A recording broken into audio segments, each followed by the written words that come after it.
Okay, we are recording. Also, I'm going to record it on my phone just for giggles. Everybody's okay with being recorded. I'm not trying to expose anybody. Yep. We're doing this for posterity. It helps us learn. Consent. We got it. Okay, so Correct. The first thing I have to do, Marcus, is to remind you and everybody else at Calexit that there is no I in team and there is no I in my name. thank you, JJ. Got it. It's actually AMES. Oh God, I do that all the damn time. I'm so sorry. It's quite all right. It's happened a few times, but it's I take no offense, but for clarity purposes, it should be AMES. Okay. And now going into what you've already started to explain, you pretty much laid out the nuts and bolts of everything to secure the resolution. The introduction of the resolution requires only one state senator, and one member of the General Assembly, and my experience, and I preface all this by saying that I appreciate Marcus's praise, but I'm not the smartest guy in any room. I just happen to be another diner at the great trough of life. That's it, and I enjoy what I do. I've done it for 43 years, and I hope to be able to do it for another 43. But with respect to this resolution itself, it is you hear the phrase game changer all the time in many contexts. This is an absolute game changer. I have been personally in touch with not less than a dozen major international journalists who cover U.S. politics, and they are chomping at the bit. This will be international news before there's a date stamp put on the resolution once it's offered.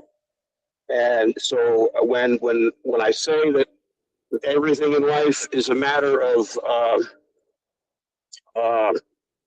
timing, everything in life is a matter of timing. And 10 years ago, when Marcus started this process, there was no way in the world that success would ever be possible. But 10 years from now, it's too late, because we will already be in a fascist dictatorship. This is not only the time, it's the time. It's the only time. And what we have to do right now is to move as rapidly as humanly possible, partly because Donald Trump himself, personally, will support this. He will support cutting out anything that offends him, and California offends him, and he would love to cut this out. And all of the medical personnel that I've spoken to suggest that he is on not only the short list, but perhaps the very short list. So if this resolution could be introduced, hypothetically speaking, in the next 2 weeks, then that follow-up barrage of news, and again, you're not going to get most of the US-based journalists to jump on it immediately, because their bosses are all trying to curry favor with Trump, and they're not going to understand the connection between what it is that we're trying to do and what Trump would like to see happen. And he would like to see this happen only because he would consider this to be a win, and there's for himself. And there's only one thing that Trump cares about, and that's winning for himself. So I've known Donald Trump, full disclosure, since 1985. I've been in his company. I've been to 12 of his Christmas parties in New York City, all at the same place. And I have a feel for him. I have an understanding for him. And I do believe seriously that once this initial swamp of news, from beginning with the international media taking the lead and forcing the U.S. media to respond or be left out, I think that we can move with all deliberate speed and make this happen in a much, much shorter period of time than anyone has previously perceived. The first step begins with identifying these two legislative champions, at which we need one in the Senate and one in the General Assembly, and that's what I hope we can at least take some steps forward on as a result of this meeting. So happy to take questions as they come. So please fire away. I'm happy to respond. Yeah, that was my first question, is that do you want questions at the end or the beginning? So thank you for saying that. I did have a question, and I'm trying to remember if this was something that was answered already in the materials, but so I guess I've mentioned it to a couple of people to get their interest. And I thought about, thought some of their, sorry, I'm kind of losing my train of thought. Some of their inquiries were, well, you're not going to get the conservative parts of California to jump in. You're not going to get this or that, but that's not even the approach. I mean, I don't think that matters. It's not going to be something that's going to be voted on necessarily, right? It's going to be handled completely differently, not by the voters, but by the external forces that you've outlined in the other materials, correct? Absolutely. There were three ways to proceed. First is by means of the resolution. Second is the request for the appointment of the Blue Ribbon Commission. And third, the ballot initiative. And in truth, the ballot initiative itself is non-binding, does nothing, and is really a simple expression of the sentiment of the public. And that's important to what it is that we're trying to accomplish, but it's not existential. And it is certainly a much more down the road circumstance. What in a perfect world, I find a lamp in the backyard this afternoon. I rub the lamp. The genie comes out and says, "What are your three wishes?" My first wish is that the resolution gets introduced in the next 2 weeks. Second is that the Blue Ribbon Commission is appointed sometime before April, May. And third is that by the time we get to a ballot initiative, the ballot initiative itself, that vote, is nothing more than a reaffirmation of the sentiment of California, which has already been expressed in the form of the resolution and the Blue Ribbon Commission. So we're certainly wanting to give the people of California an opportunity to have their voice heard on this point. But I would much rather see it heard as a 65% affirmation vote as opposed to anything else. Let me jump in on that real quick. Thank you. Let me jump in just to add to what JJ said. We only need one assembly member and one senator, and then about 7 other legislators to back this up. So that's just to get the panel going, which causes everything. Secondly, so we don't need all of the legislature to back it. We don't need all the conservatives in California to back it. We need a small percentage of the total 120 people to get this off the ground. So it doesn't matter. The other thing is that I want to point out, here's in blue. This does not say we're separating. This does not say the government called for separation. This does not say the government said separation is a good idea. All it said was the government wants to investigate because artillery shells over the freeway. That's it. Next question. Yeah, if I can. So, and thank you, Marcus, you've clarified something, okay? Because I'm trying to look at big picture for a moment. Because as JJ mentioned before, I think, first of all, this is a really great plan. I do think it's a great plan. Where I kind of choke on it a little bit is when it gets to the fact that it requires a ballot initiative. Because it doesn't require a ballot initiative. Let me make myself perfectly clear on that. The ballot initiative, the only purpose that the ballot initiative would serve would be essentially to reaffirm that the public feels the same way about the prospect of separation as does the legislature, as do we. So the ballot initiative by itself does nothing. There's one way. Okay, I kind of heard you say that before too, but part of this distresses me in a weird way. Okay, if I understand correctly, what you're saying now is if the state legislature decides that it wants to take the state of California out of the union, then it isn't subject to the vote of the people. So, in other words, hypothetically, if everyone didn't want that to happen, or large numbers of people, the majority of Californians didn't want California to secede from the Union, then it doesn't matter, because the legislature has the power to move forward on this. And yes, it's nice if you have a ballot.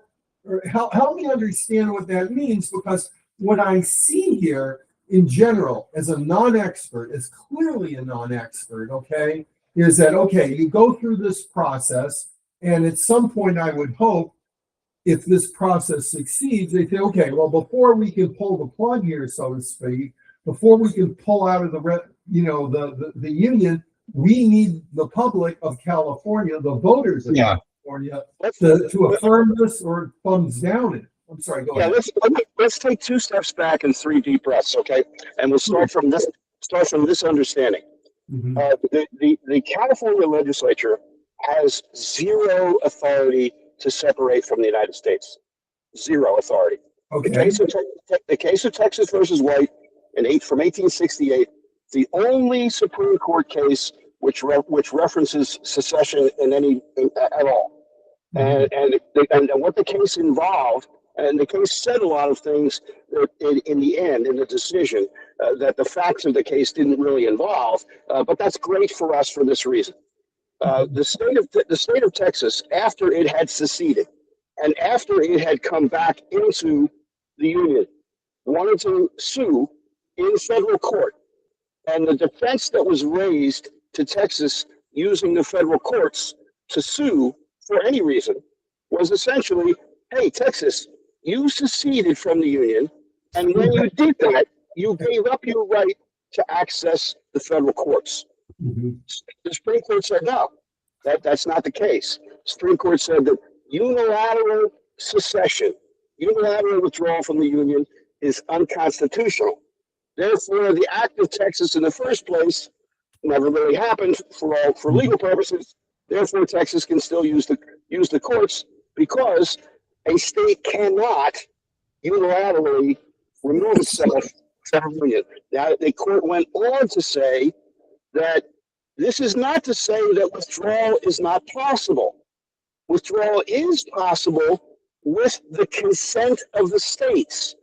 Now, the Supreme Court didn't say what consent of the states meant, but legal scholars, the dominant constitutional scholars in the country today, including Erwin Chemerinsky, say that what those words mean, consent of the states, is that 26 state congressional delegations would have to vote in favor of a state removing itself.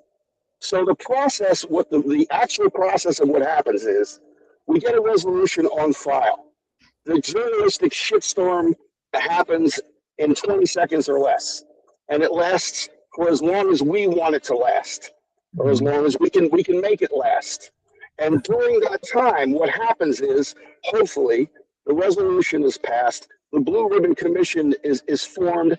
The Blue Ribbon Commission gives its report to the governor, and then the governor says, based on all of this information, I think we should send a delegation to Washington to lobby the congressional delegations in Washington to get to the number 26 so that we can then separate.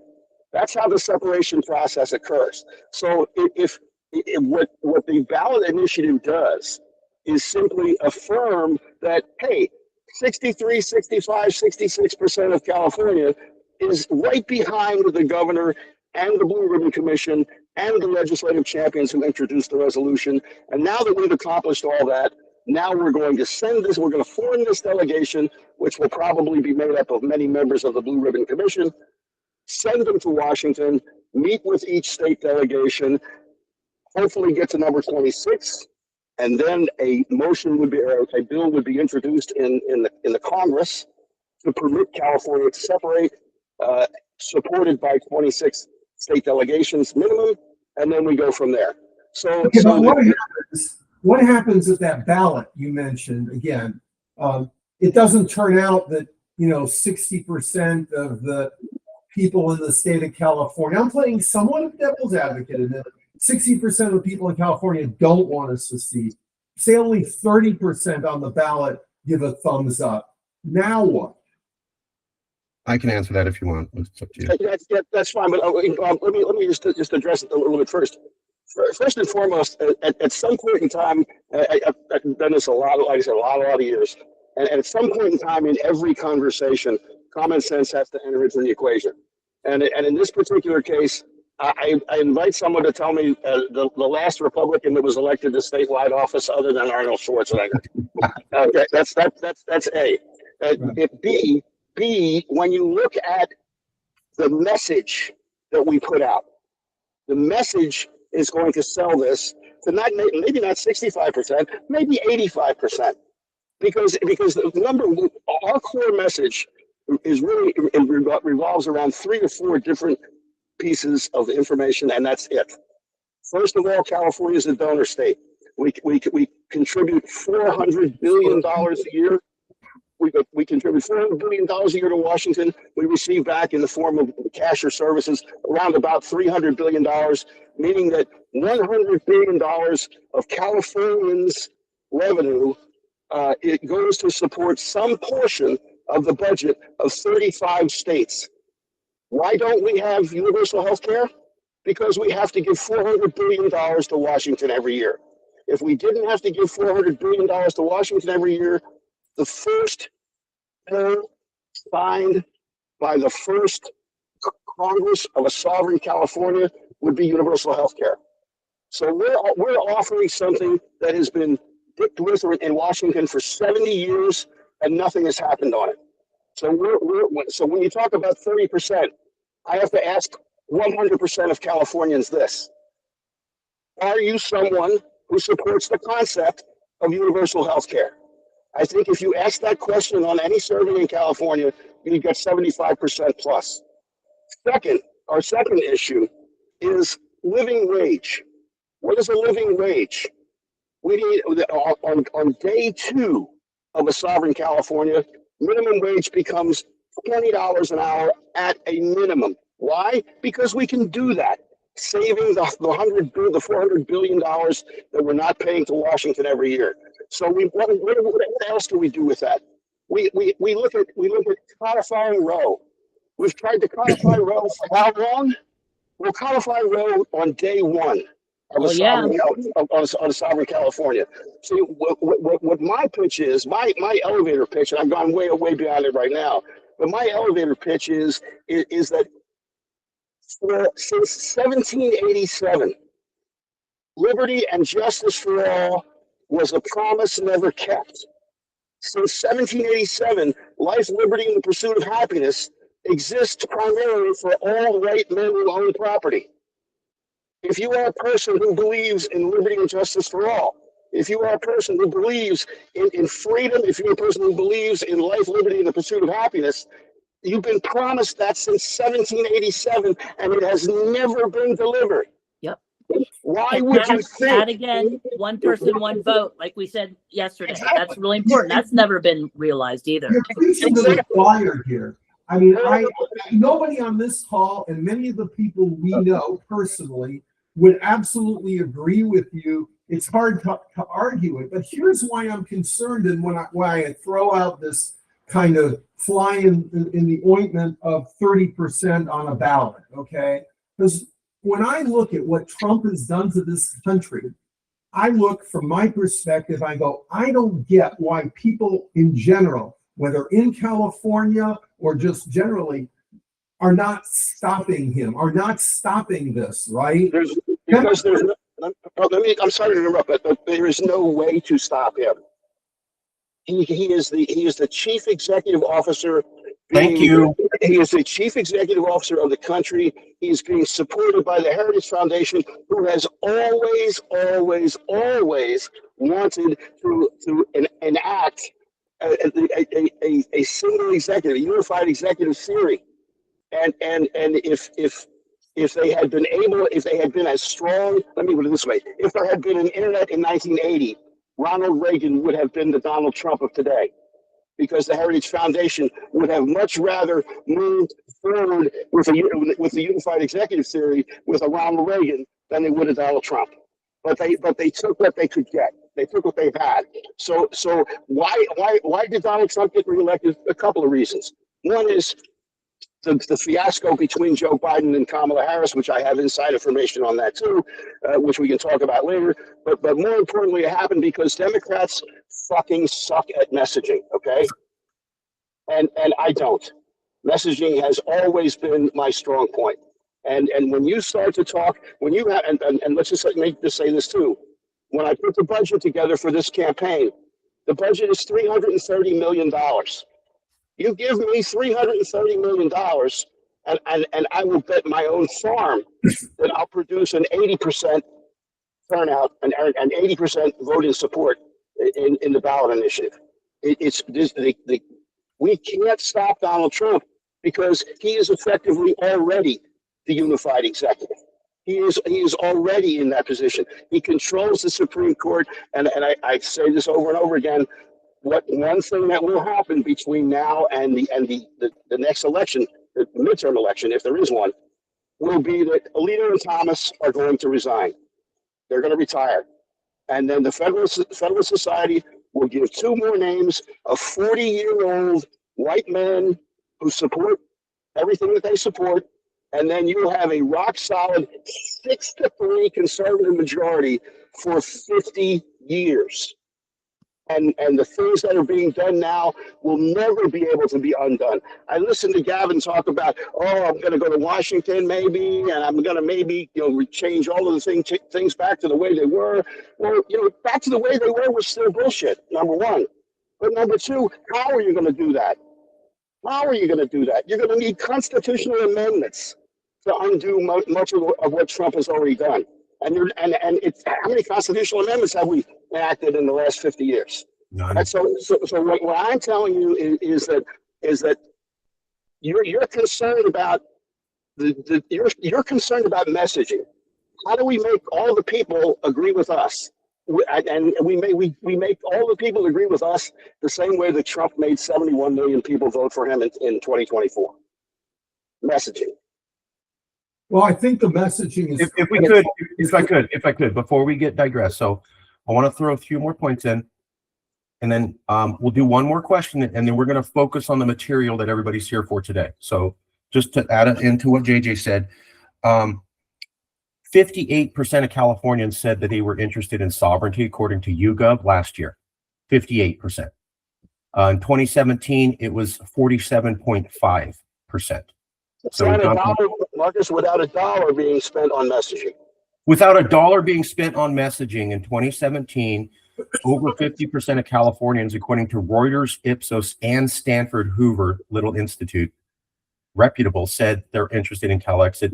And then you have YouGov last year saying at 58%. The other thing is that, and this is in the document here, but we call for the blue ribbon panel. We call for the resolution, and then they call for the panel. And that causes a lot of media. And this is why I said the good thing, guys, people, is when you're approaching the politicians, you're not asking them to back independence. Let me repeat the story I told everybody. We're on a yacht, and the yachts work for a long time. And then the water comes up an inch, and then another inch. And Alex, I turn to you and I go, that's rising. You go, bro, we've been on this yacht for 100 years. It's fine. And then one day the water comes up over the deck line and it's on our shoes. And I turn to you, Alex, and I go, since the water's at the deck line, can we at least have a conversation about building a life raft? And you look at me and go, idiot. That's what we're talking about, is that when there's artillery shells, let me finish, please. When there's artillery shells, when they're talking about, I'm not going to give disaster aid and no Republican complains, and there's artillery shells that got 30 people killed and no Republican complains. No mass to blue states. Add that too. Yep. And then when they say we're going to send active duty Marines against the domestic protest, never happened in U.S. history, and no Republican complains. And then there's the LA Times survey that showed 48% of Republicans across all of America last year view you, Alex, as not an American. It's pretty much there. Now, let's say the conservatives don't want to back it. Who cares? That's 25% of the vote. You don't win anything there. If we have 65% of the vote, we win. The majority's with us. Secondly, the governor can call for a special election, just like he did with Prop 50. Takes about 2.5 months. The governor can also immediately demand that a blue ribbon panel start immediately, like within 1 month. So our plan is to get so much attention that it puts pressure on the politicians to back this. Then they'll have to call for a special election. Then they'll have to move up the panel. And all we're doing is saying, investigate building a life raft. Whatever conclusions come from the panel come. We know what it's going to be. So that's. And all I'm saying is, real quickly, because I agree with 85, maybe 90% of this. The problem is, and it's not just the, it's not the Republicans and the conservatives. We know where they stand, right? They clearly are not going to be waving the flag. The problem I have is with the others who will, on one hand, say this isn't right. This is awful. Look what he's doing. But then they do nothing to stop it. And I'm telling you that at least early on in his presidency, the CIA could have taken care of him before the Department of Justice got corrupted, because he was clearly violating the Constitution. And you can go through a whole list of entities that are supposed to be, quote, on our side. Yeah, those are all at the federal level. The reason why is when I hear from these people, let me just finish. When I hear from these people is that they don't want to break the rules too much. They're just, and I fear that there are too many people in California who may be on our side, in quotes, but when push comes to shove and you put out there the thing that, so we're going to do it. We're going to push the button. We want to get out of here, right? And they're going to say, no, that's a bridge too far. Yes, we agree. I have to stop you, Alex. I have to stop you. Because listen, you're saying that someone will say it's a bridge too far before you tell them that what's on the other side of the bridge is universal health care, a $20 an hour minimum wage, equality for all, satisfying all. You're presuming that they're not going to be affected by that. I have to agree. And I'm presuming that the only person not affected by that is a fucking moron. I apologize. I mean, people who would look at me in the eye and say, I'm not interested in universal health care. I'm not interested in equality for all. I'm not interested in codifying Roe. I'm not interested in the construction of 1 million new low and middle income housing projects in California from top to bottom. If someone tells me they're not interested in that, then I say, you know what you need to do? You need to go and vote for Trump again, and vote for the next Trump after that, and the next Trump after that, and the next Trump after that, because that's where we are. So I can't live in the past. I have to live in the present and have a vision for the future. Some people see the forest, other people see the trees. The visionaries see what lies beyond, what lies beyond the horizon line. And what lies beyond the horizon line in this instance is one of two things: a fascist dictator America or a sovereign California.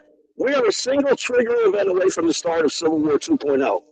And if we allow that to happen before we've made this move, then we're right back where Texas was in 1868. We're trying to function within a system that is not built to benefit us. I don't know how else to say it. Yeah, Josh has a question. We're going to go to that. I'm just going to say one thing. Josh is going to comment, and then we're going to move on because everybody's here to cover the plan. I guess it basically comes down to chance. Should we even try to save ourselves? Or, oh no, this may not work and that may not work, so let's just not try. Everything's kind of failing. Everybody's here because they sold me privately, Mark, I've been at this for years and nothing works. This has never been tried. So I guess ultimately it comes down to, we've given a lot of reasons why this could work. We've given a lot of reasons why it's an easy sell. If you're looking for, I need to see 100% guaranteed this is going to work, and that nothing like that exists. So here's a plan. It's never been tried. All of the math works out. Let's try, because everything else has failed. I'm going to leave it there. We're going to go to Josh, and then we're going to move on. Josh? I have a question too, though, before. Please, we'll answer the questions, and then we'll answer one round of questions, and then we're going to move on to the text. So Josh, then Rachel. Rach, do you need to go first? You can. Yeah, no, it's sure. I may as well. I mean, I just have more like practical questions. I think I may have mentioned this before. Let's say I live and work in California, but I do have to travel for work to Oregon, Washington, Alaska. How practically, like, I'm just thinking, like, how does I want it? And if you have materials on that, how is that going to work? How are we going to be able to go between what used to be, are we going to have agreements with each state? Are we going to have it's basically we're going to be another country and no longer part of the United States? So I'm just curious, has that been planned out or gamed out at all? Yes. Would be Yes. a California passport, right? Anyway, go ahead. Yes. So you will. So it works the same way that it works in the European Union. It works the same way, and it works very effectively there at this point in time. And the larger question is, what are the continuing rights of Californians that we may have earned as part of the United States, Yes. but now we're not part of the United States anymore? And that's the reason why the delegation goes to Washington and meets with the congressional delegations, because believe it or not, every congressional delegation is going to have some little piece that they want to insert into the negotiations to say that they had a thumbprint on it, and that's that. There will obviously have to be understandings as to what are the rights of Social Security recipients living in California after California is a sovereign nation. You know, and what are the travel rights? What kind of passport is required? What time zone do we want to be in? It doesn't matter what the issue is. All of these things happen after sovereignty is secure. Of course. No, of Yeah, course. and believe me, I've got a list of about, I think, already almost 200 items that I think would have to be a part of that negotiation. And that negotiation is not going to take 3 hours. It's not going to take 3 weeks. It may take 3 months. It could take 3 years. But the bottom line is, there will once we secure the 26 state delegations in support, and the bill is introduced and passed, then the negotiation begins formally. And there is nothing. When I was getting a master's in labor law at George Washington University, also, my instructor happened to be the individual who negotiated the Panama Canal Treaty. And one of his great lines that I'll never forget if I live to be 1,000 is that two people can sit on opposite sides of a table and negotiate absolutely anything, provided that each has 1 foot planted firmly on the ground. He said, if your opponent is hovering, leave the room immediately, because you're not going to be able to accomplish anything. In this particular case, believe me, there is tons and tons and tons of Republican incentive to be for this. The first and foremost incentive is that when California separates, as many as 52 Democratic congressmen separate with them. Translation, there will never be a Democratic majority in the U.S. House of Representatives ever again once California leaves.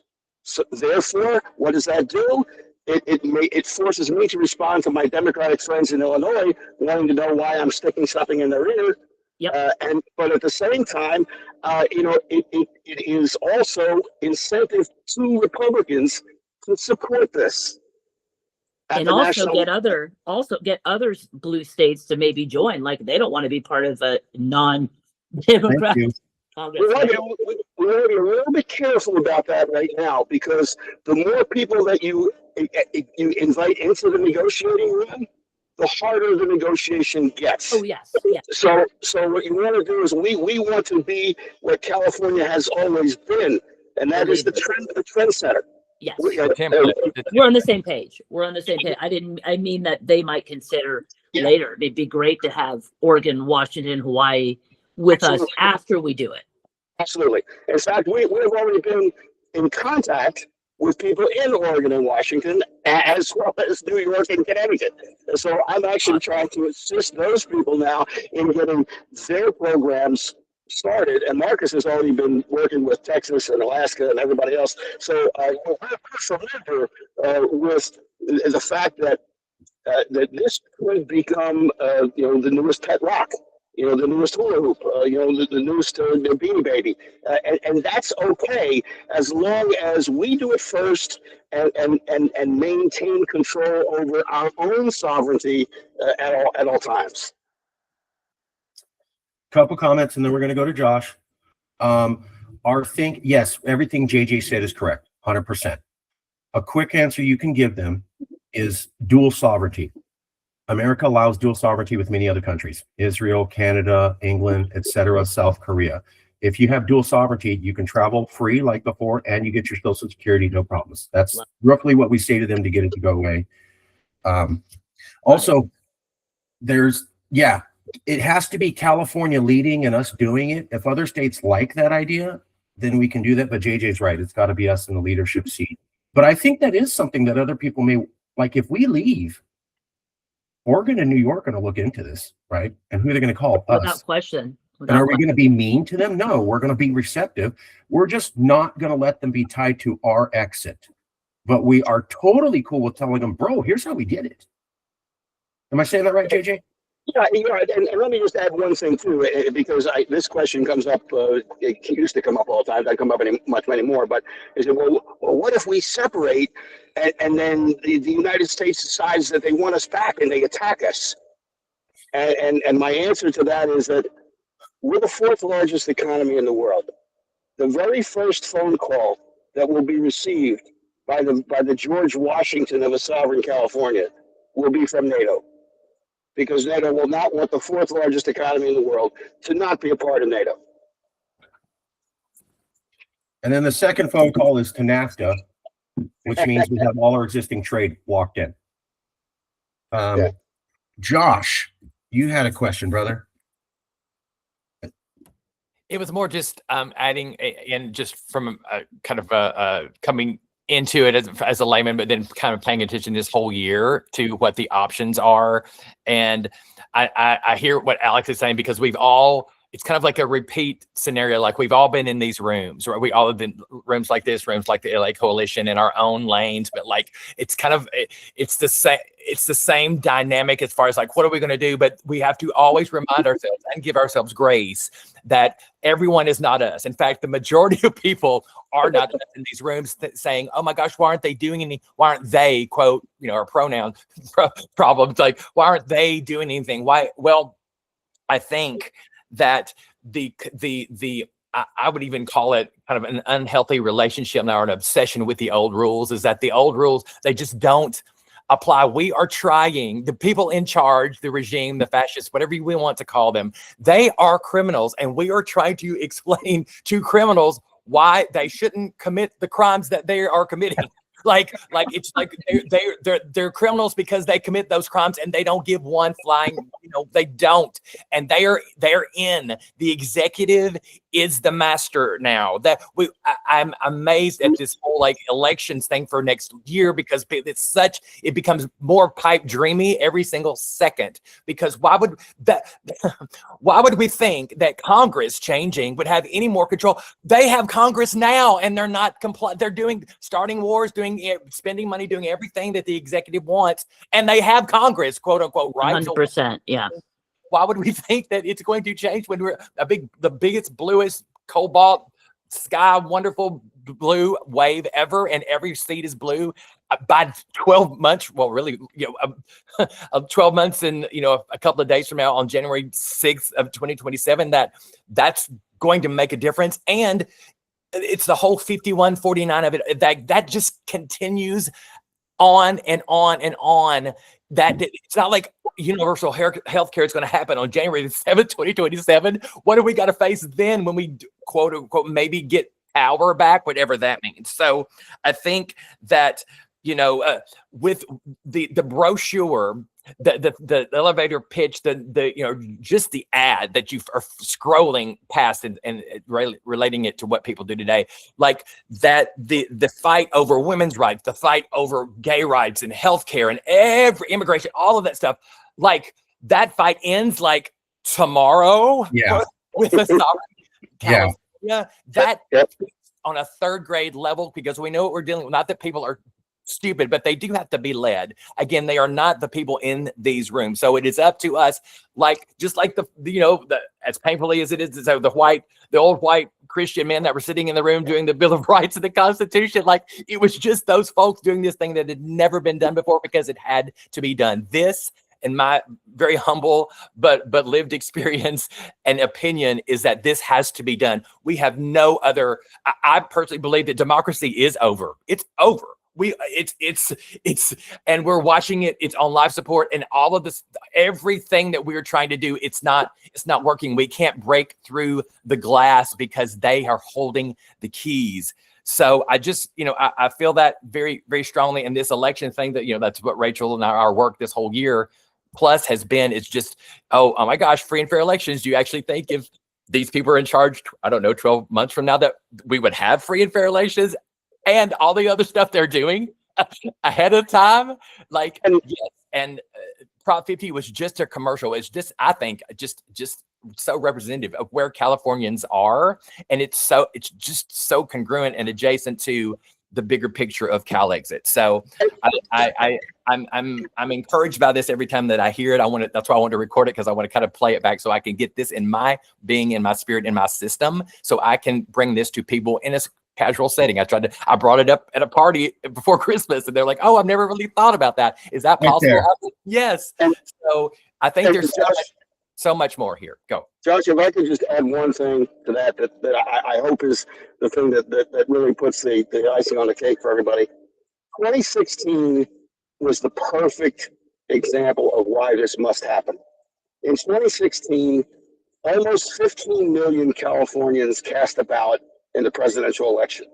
Now, they didn't all cast their ballots for the same person, but if they did, if all 15 million Californians who voted in 2016 cast their vote for Hillary Clinton, Yep. the outcome of the election would be the same. Yep. And so what the Republicans have done is they have figured out, which they've been trying to figure this out for a long time, they have figured out a way to win the presidential election without ever again winning the popular vote.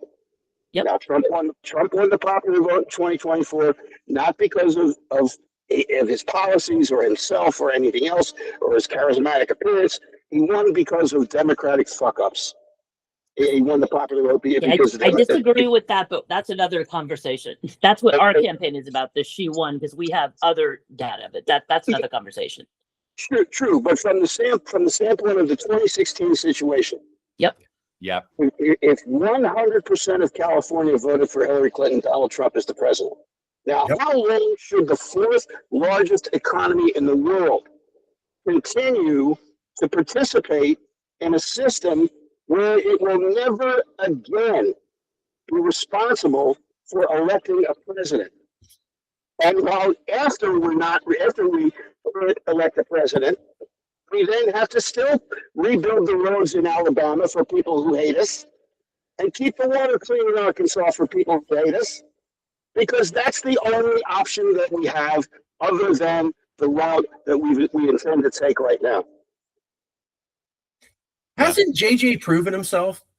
About 20 minutes ago, he goes, "I'm good at messaging. Let me be in charge."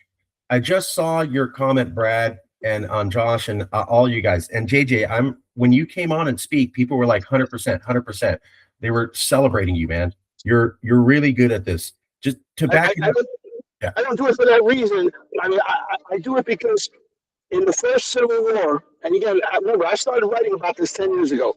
In the first Civil War, 566,000 Americans lost their lives at a time when, other than the Gatling gun, it still took about 30 to 45 seconds to fire a single shot.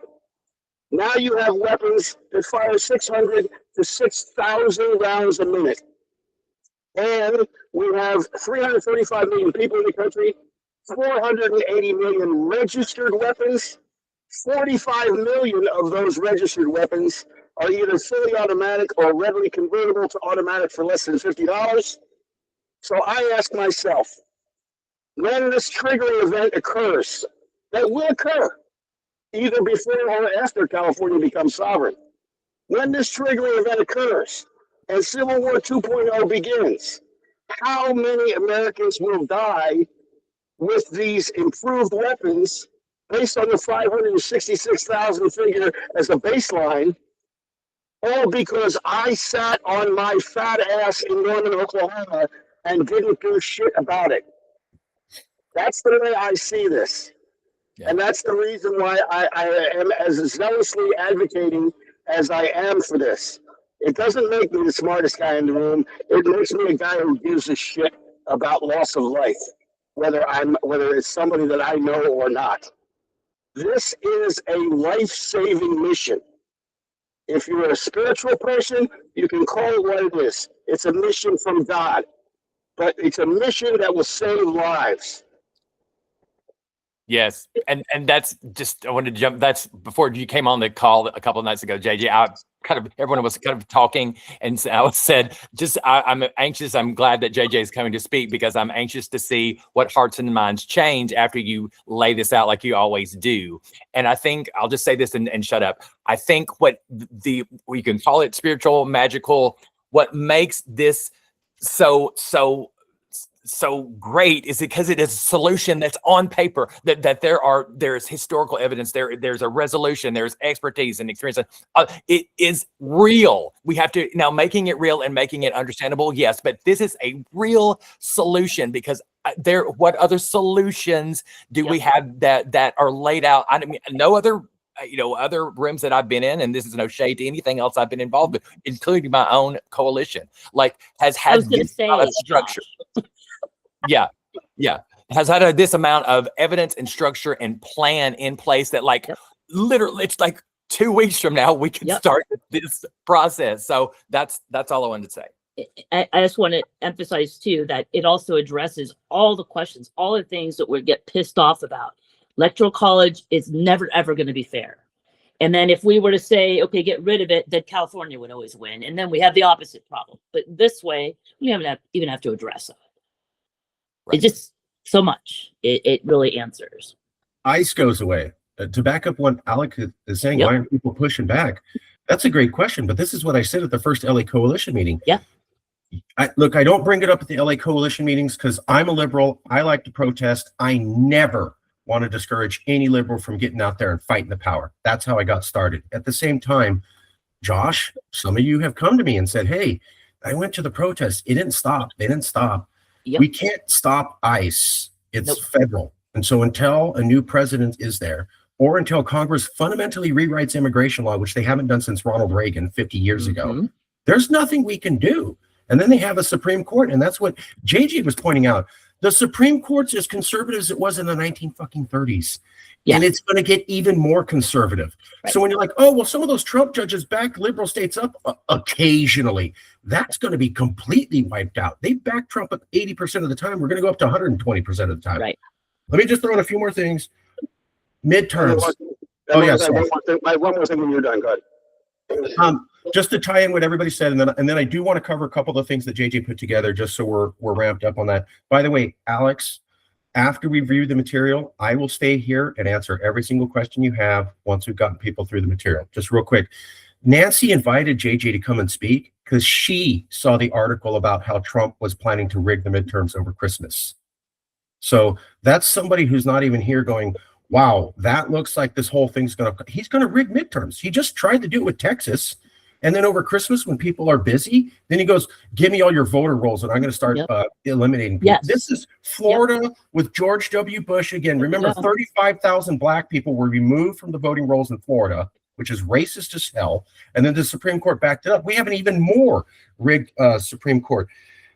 Finally, Josh is right. The debates end. When California's independent, we're not having debates on gay people and transgender and immigrants and can women have access to abortions and is climate change real and is it okay to trash our that's all gone. Those are debates from America. Right? We're done. America can't finish these debates. Finally, JJ's right. California gave everything in 2016, 2020, and 2024. It did nothing in 2016. Biden won by 2 fucking percentage points. That's not repudiation in 2020. And then Trump won the popular vote in 2024. So what the hell did we do? And if anybody has any doubt about a civil war coming, JJ's got to tell his story about his debate with the CIA station chief of Afghanistan. I'll invite all of you to look up Barbara Walters. Barbara Walters, CIA, California University. She runs the prediction program for the Central Intelligence Agency that tells them when a government's going to collapse. They've used that programming for 25 years. She is the definitive expert. And I thought she just did the news. I'm just kidding. They both have the same name. One is a news literary. She's much older. Barbara Walters has still black hair. I think she's 45, but she's still there. She's saying, hey, I'm running America in the models we've used to alert CIA agents over the last 25 years, and they're all saying America's next. Yep. So that is the top expert in the CIA saying exactly what JJ's saying. I'm glad that you hit that point, because see, something happened today, this afternoon, just about an hour ago, which highlights so much the significance of so much of what we're talking about right now. Donald Trump announced just about an hour ago that he was withdrawing his appeal over the issue of sending National Guard troops to Portland, Chicago, Detroit, and somewhere else. But what he left out was Washington, D.C. He is maintaining the National Guard force in Washington, D.C. Why?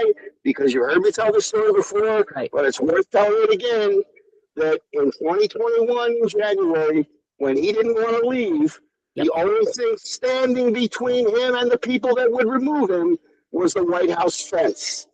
Now he has not only federalized the D.C. police, federalized the D.C. Guard, and brought federalized Guard troops into D.C.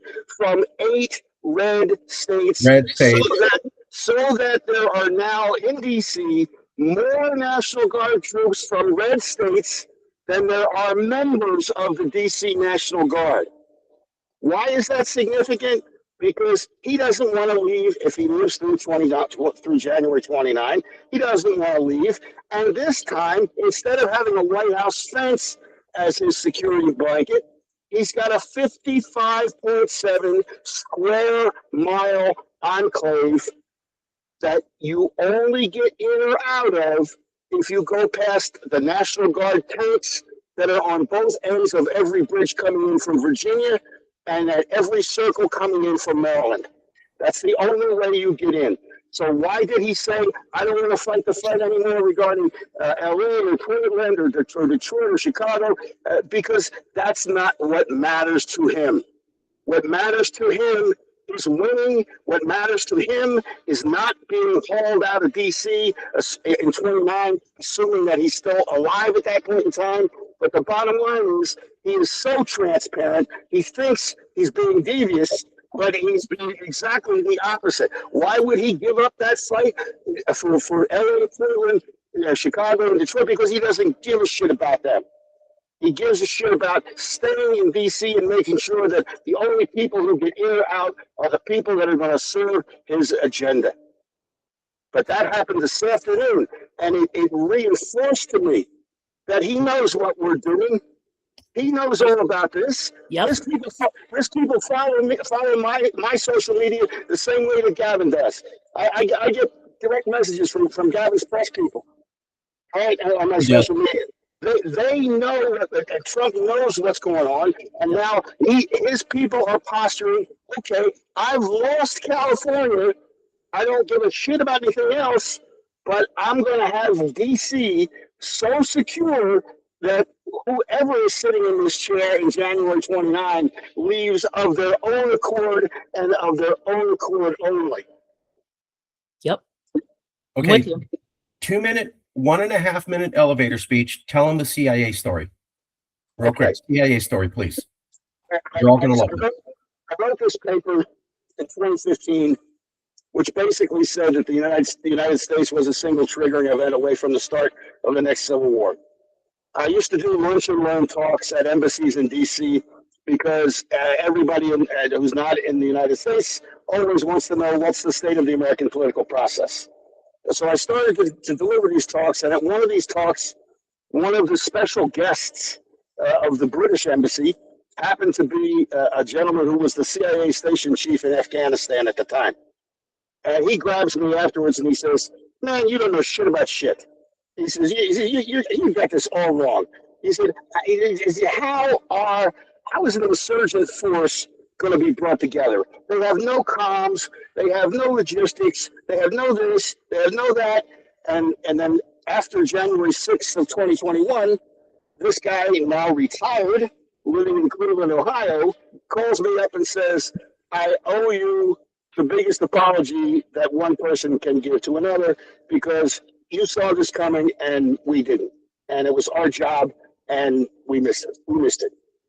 And so the point being, all it takes is Trump or Steve Bannon or somebody else or Joe Rogan telling 10 million people to show up in Washington tomorrow with pitchforks and they're there. So the issue of comms and logistics and anything else, is now understood even by people in the CIA that it's something that they have to be concerned about. And again, do we want to be in the middle of trying to flip the Senate or flip the Congress when the first shot is fired? I don't want to be there. I want to be a sovereign California saying, hey, have your civil war. I could give a rat's ass. Stay the fuck out of California. And I apologize for if that sounds harsh, but I have children and grandchildren living on both coasts. And I have already told them, if we're successful in this, get your ass home. Yep. As fast as possible. Yep. There are people in New Jersey right now that I'm personally acquainted with that are in the process of moving to California, not because they love the weather. They're moving to California because I've explained to them what the consequences of not being in California civil war might be. So there are people, and I know this because I have 12,000 some followers on TikTok, and I talk Calexit every night, 6 nights a week on TikTok. I'll be doing it again tonight in about an hour and a half. Worth watching. And the bottom line is that there are more people in red states and even blue states who are interested and excited by what it is that we're doing, that we can expect after our success an influx of many new Californians, all of whom are the same mindset. And keep in mind, again, nations form. Why are we in the situation we're in today? Because nations form and maintain based upon commonality of interest. In 1787, whether you lived in Maine or Georgia, the northern and southernmost of the colonies, you had a commonality of interest. You wanted to get away from the king. Right now, and that was at a time, again, when 1787, everybody has a commonality of interest. We're the least diverse nation on earth, but what do? We draft a document, and we now, 250 years later, want to apply to the most diverse nation on earth, where, again, with my research, I traveled to all 50 states. You're going to spend 30 days in Gomez, Kansas. Go and spend 30 days in Brooklyn, New York, and then I will defy you to tell me one thing that those two people have in common other than the mythical designation of both being Americans. A sovereign California eliminates the need to even give a shit whether Mississippi allows abortions or not, whether New York allows abortions or not, whether Kansas allows abortions or not, whether 12-year-olds can work in chicken factories in Alabama. It ends all of that. And the reason why it ends is because there's a commonality of interest in California. There are California values. They're real. They exist. And they're not the values of Washington, D.C. They're sure as hell not the values of Alabama and Mississippi, who have taken together, Alabama and Mississippi, greater ability to elect the president than the fourth largest economy in the world. I should interject, though. I have to say, I agree with all that, but we still should have, I feel like my humanity, though, my concern for others should still be there. And when we have the opportunity and the resources, once we are settled, assuming we're able to do this, I'm very, very confident about it, but we should care. We should care. I care about a resettlement program. Yep. I don't care. I don't care about the people who are in Alabama and hate us and want to kill us. Absolutely. I kind of like it the way things are here. Great, then stay there. But I'm all for I'm all for a resettlement program. I think we should help as many people Yep. of like mind to come and join us as we possibly can. Pathway to citizenship for Americans. Right there. Pathway to Absolutely. citizenship. That's Josh's idea. There you go. Pathway Yeah, to absolutely. California citizenship. Put that on the brochure. Like Yeah. all this other stuff. There's so That's all Josh. No dying during Same thing. childbirth because you don't have, all that, right. everything. Yes. So pathway to California citizenship for everybody who's ready to move here and embrace California values. Which is the most inclusive American dreamy thing ever. Oh, yeah. Like it is the most, like it's not exclusive. Like, hey, well, I mean, this is long down the line, I'm sure, but I know that JJ and Marcus have encompassed this in all of their talks and on up the way to here is that we will help you. You want to come, we'll help you get here. Like this is Absolutely. this dream that so much that yes, this is California, but like for the rest of the folks, it's not like we're leaving them behind. This is a must in order to save lives and save what is left, so we can move forward. And like, I think it's all there. I do. I think it's all there. By the way, as you guys are moving this forward and you have opinions on how the policy of a future California should be, embrace that. Talk about it. That's how Jake came to all these ideas. He kept thinking about it. That's how I came to it. I kept thinking about it. So we have the best ideas for now. Maybe you'll come up with something better. Great. I want to be clear. Great. A minute. Yep. What we have to do, Marcus, is to start from the premise that a sovereign California realizes every promise made in 1787 that was never delivered. That's perfect. That is great. Yep. 1,000%. 1776. And that's going into notes, but not delivered. And I'll just remind everybody, Prop 50. Why the hell is Obama on TV saying, California, the whole nation's looking to you to do this?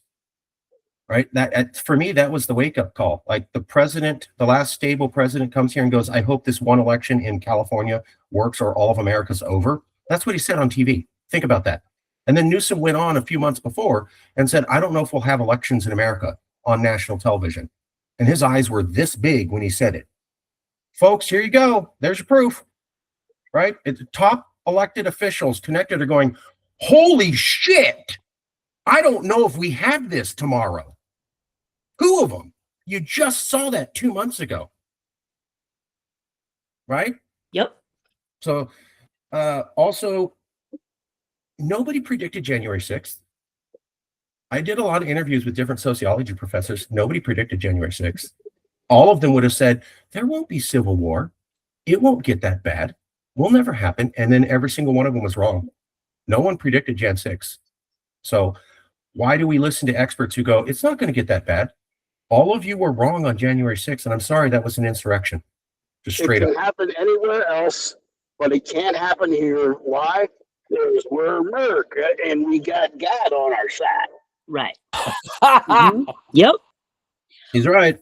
Well, and that the most disgusting thing about it is why in the fuck was he ever allowed to? Well, he should have been arrested that same damn day. Mm-hmm. America allowed him, the ideals allowed him to go back into office. Yeah. The Merrick Garland of it all too. Let's make that a verb. Merrick Garlanding everything. Yeah. Well, let's bring up the Republican Party because last night at the LA Coalition, they're like, well, what if Trump dies or whatever? I'm sorry. The Republican Party condemned Jan 6th and then as a unified body walked back their condemnation. Yep. That's worse than January 6th. Yes, it is. Actually looking at it and going, there's an insurrection. No, I changed my mind. It's not an insurrection. That's why I keep going. The Republican Party okayed insurrection.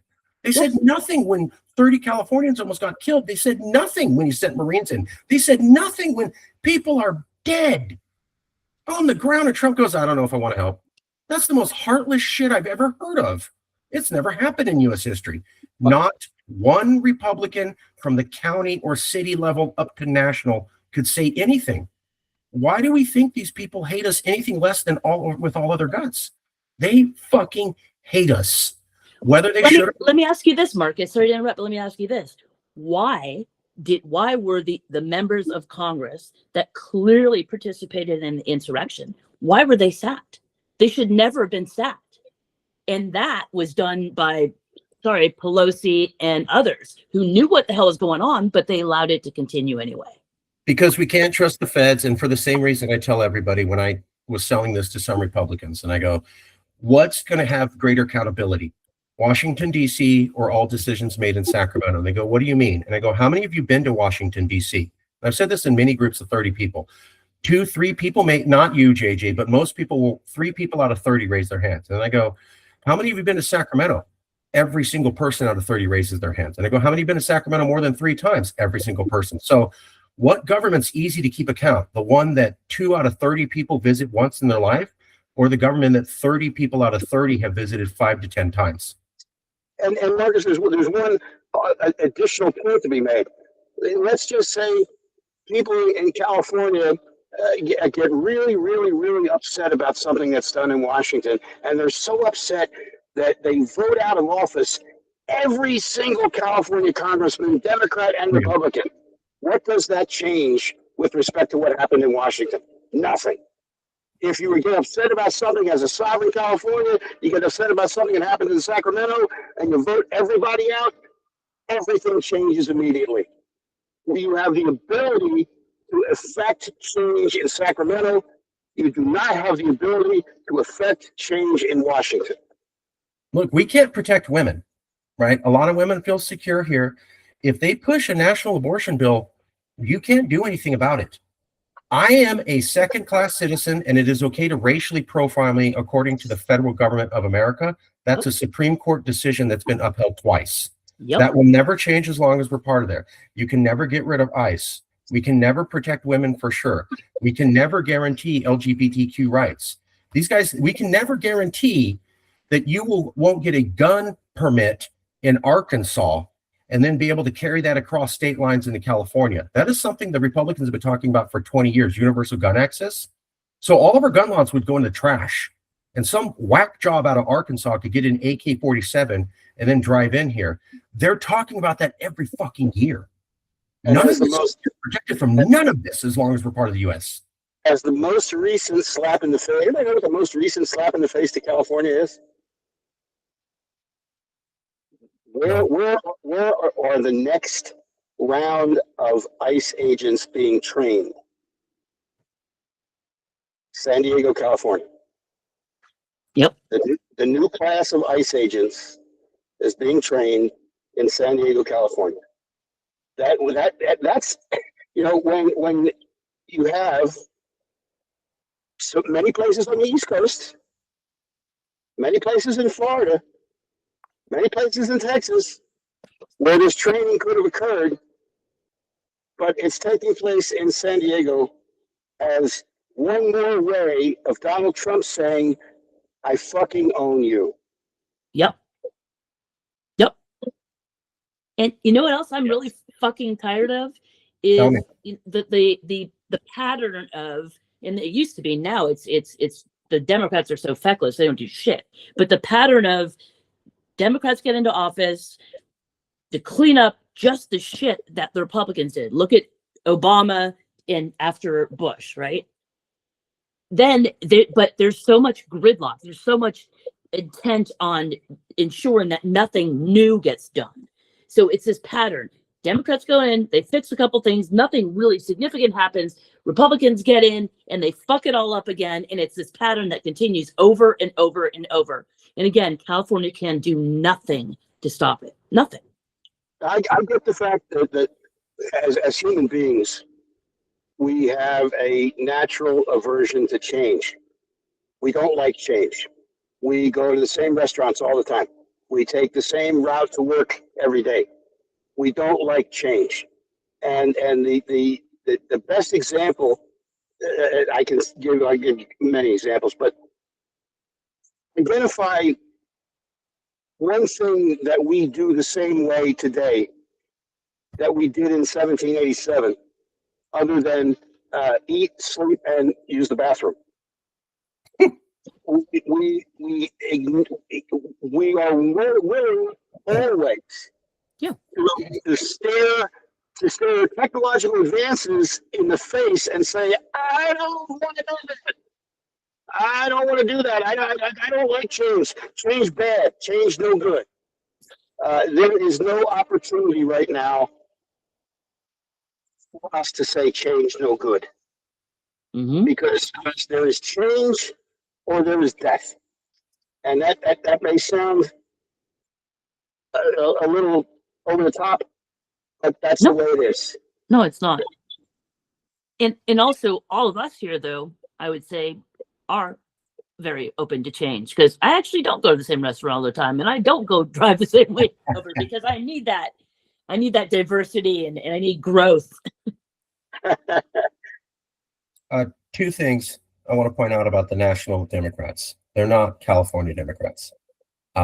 Their goal is to stay in power at the federal level. It's not necessarily to do what the right thing is. So, first example, when Nancy Pelosi was in charge and Roe v. Wade was overturned, and there were thousands of women upset about that, guess what Nancy Pelosi did? She went and backed two candidates in the South who were pro-anti-abortion. Why?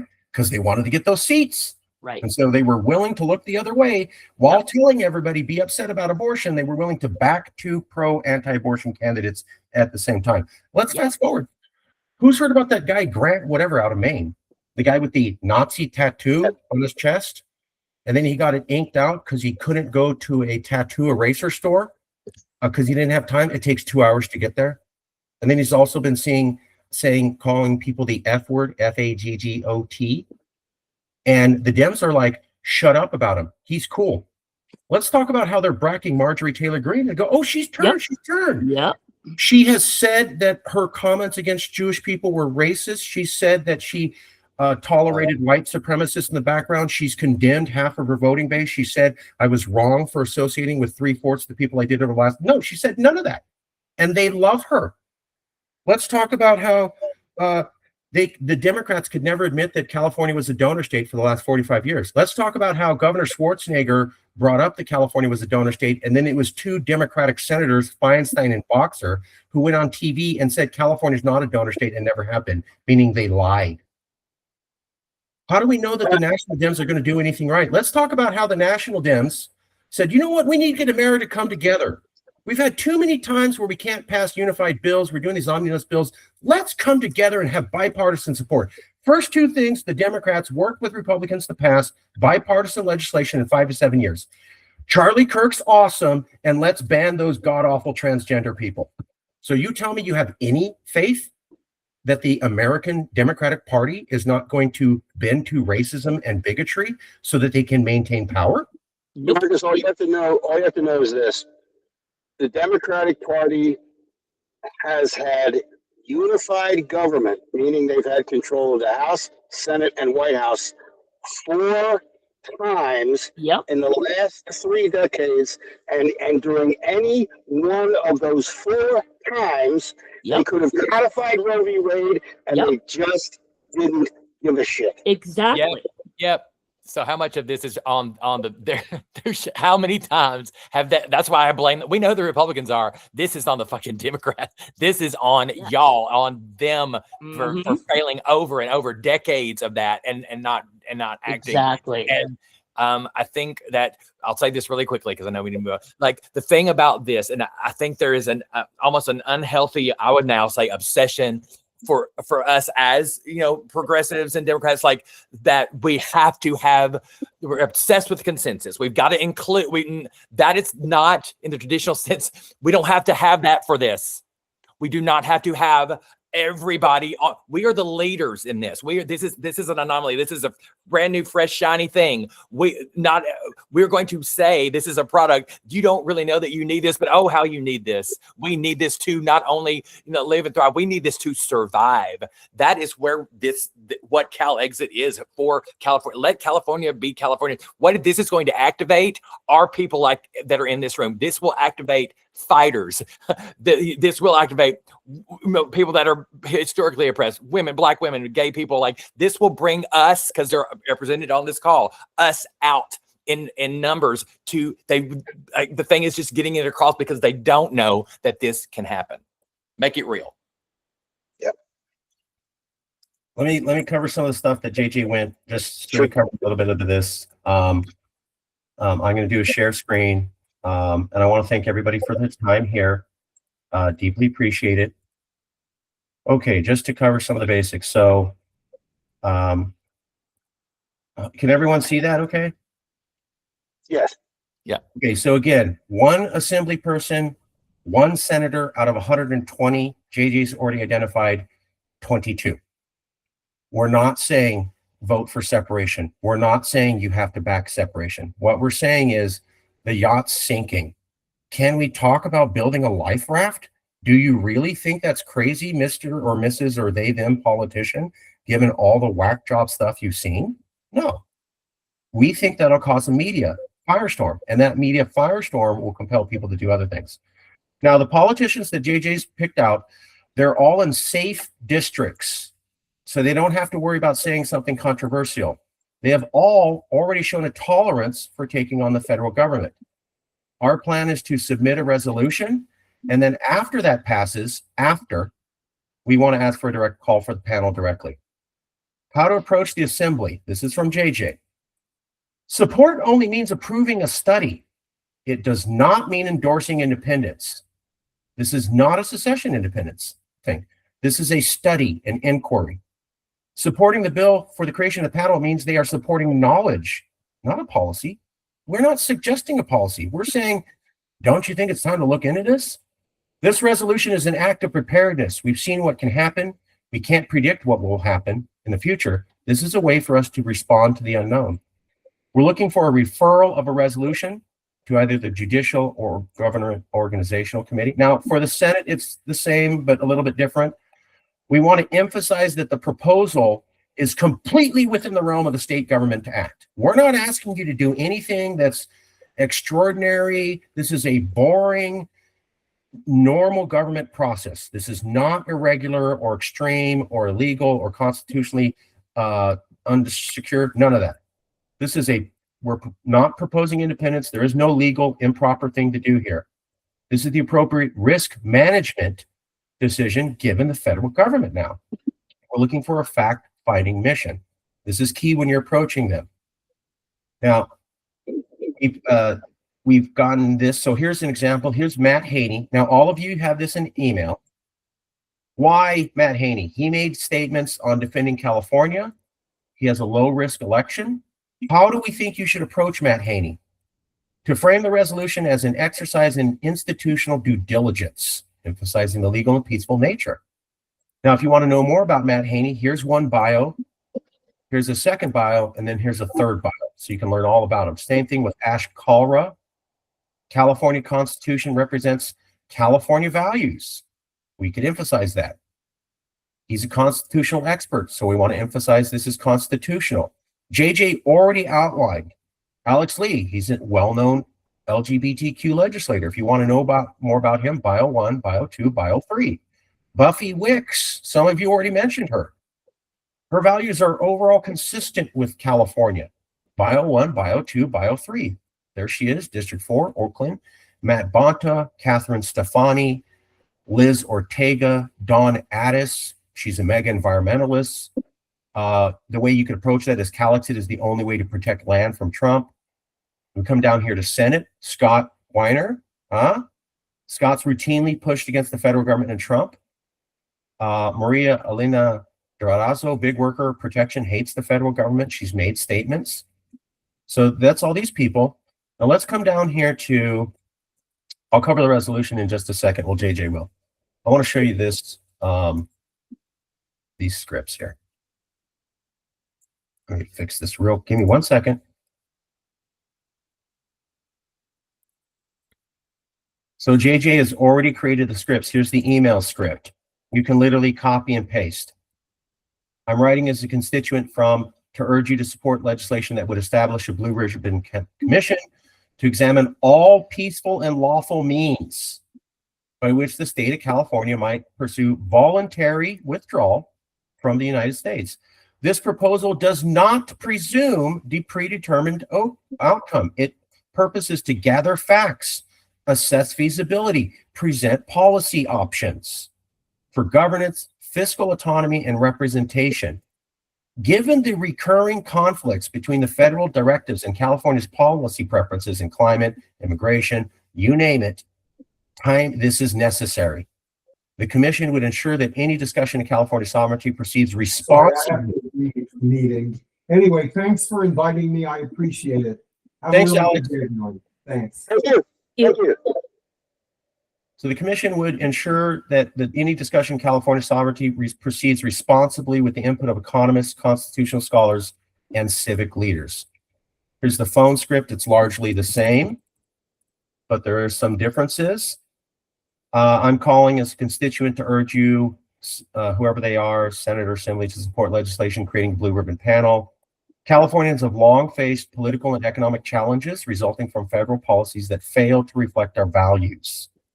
A blue ribbon panel would not declare independence or commit to separation. It would simply evaluate all legal and peaceful mechanisms. So does everybody see what JJ is trying to emphasize with these two things? Yes. Rachel, Josh, Brad, does that make sense what we're trying to go for? This isn't independence. This is experts studying. JJ, could you comment on that?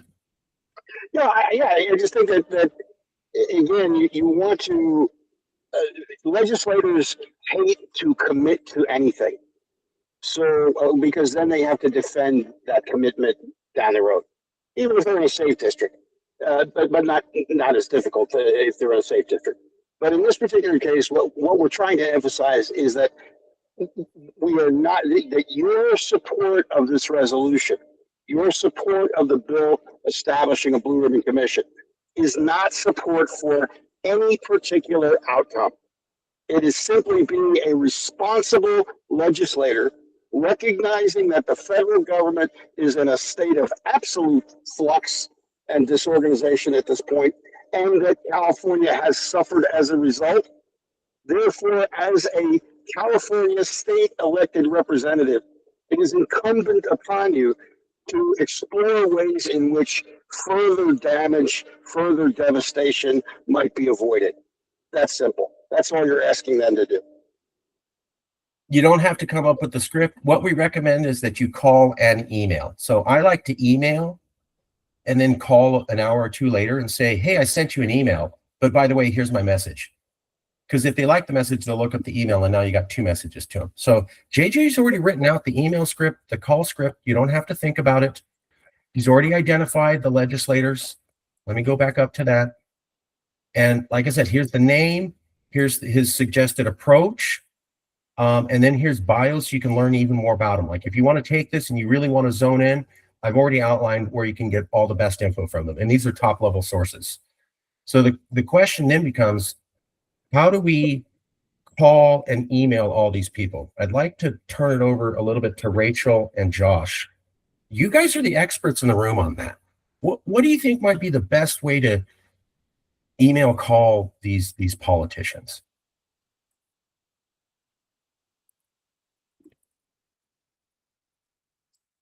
I think, well, I think Yeah, it's all about what this particular message is, because again, as we know, everyone, all of the electeds are more than inundated every single day with this, that, and the other. I've just, as an aside really quickly, I've had to, because I've been so focused on, Congress and federal and, Jasmine Crockett, all of that stuff, that I've had to shift now to state and think, well, this should be easier, right? Because this is, I live here, there's more of an obligatory, bent I could put on this when I do talk to my representatives or people at the state level. So I think the way, because it's already been laid out, this is so plug and play what you guys already have. This is so much more than many of the rooms that I have been in, this structure and this format and literal, literally laid out on paper or digitally on and it's so great. So I think the best way to do that, and as far as you guys have got a history of people that have signed up or signatures and all of those kinds of things. I don't know if you've got contact or just emails. Like the first would just be a basic like email blast saying, hey, maybe reiterating and like, this is a now, like we are closer than ever. This is we are more desperate than ever. Everything is of urgency, the urgency of NOW right now. We do not have the luxury of time. Like I think giving people this tool and with of course under the umbrella of Calexit, because it's such a solution, it's such a translatable, understandable solution. In the first 2 or 3 points, like we've been over a lot today in this call and have in previous calls, but I think it's so sellable. It's if you look at their project, it is so easily sellable to Californians especially. And I think just maybe what the subject line is in the email, those kinds of things, and then also on a social media campaign, and we can talk about those things. And it does not have to be complicated; it can be direct, like putting in either coming from individual influencers like myself or other organizations like League of Coalitions and She Won, like that are supporting this and like putting it in their, including it in their posts, and it can be a 15-second post or just those kinds of things are what are going to be the most easily attainable, the most quickly turned around. And I've not dug enough in and not talked to you guys other than just these conversations about what you have in place for social media and those kinds. But that's where folks are really trusting and getting their news now. Yes, they're going, there's so much less of the mainstream. The mainstream is still a lever that will, like JJ said, and we've long believed, like this makes international news like the next second that it's exposed.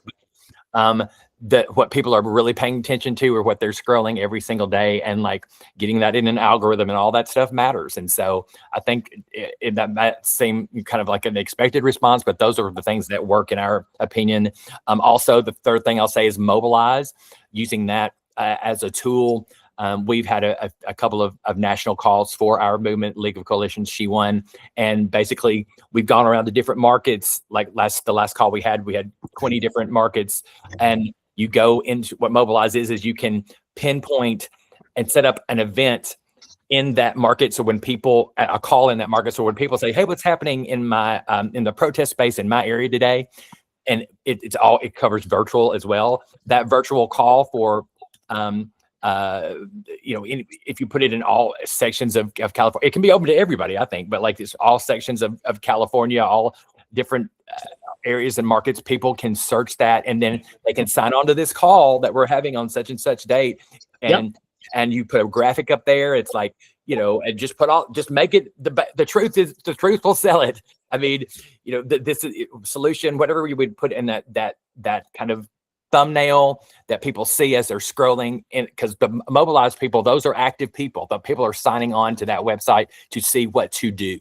And there's a lot of redundancy and repetition as far as like, oh, it's a 50-51 thing again, or and it kind of becomes the same thing. This is different. That's why our She Won call pierced through a couple of times and we got people on, is because it was, whether you agree with it or not, like people were tuning in because there was a difference made in just the visual and what we were talking about. And oh my gosh, could this be a real thing? Yes, it's real. That's what we had to make. This makes it real.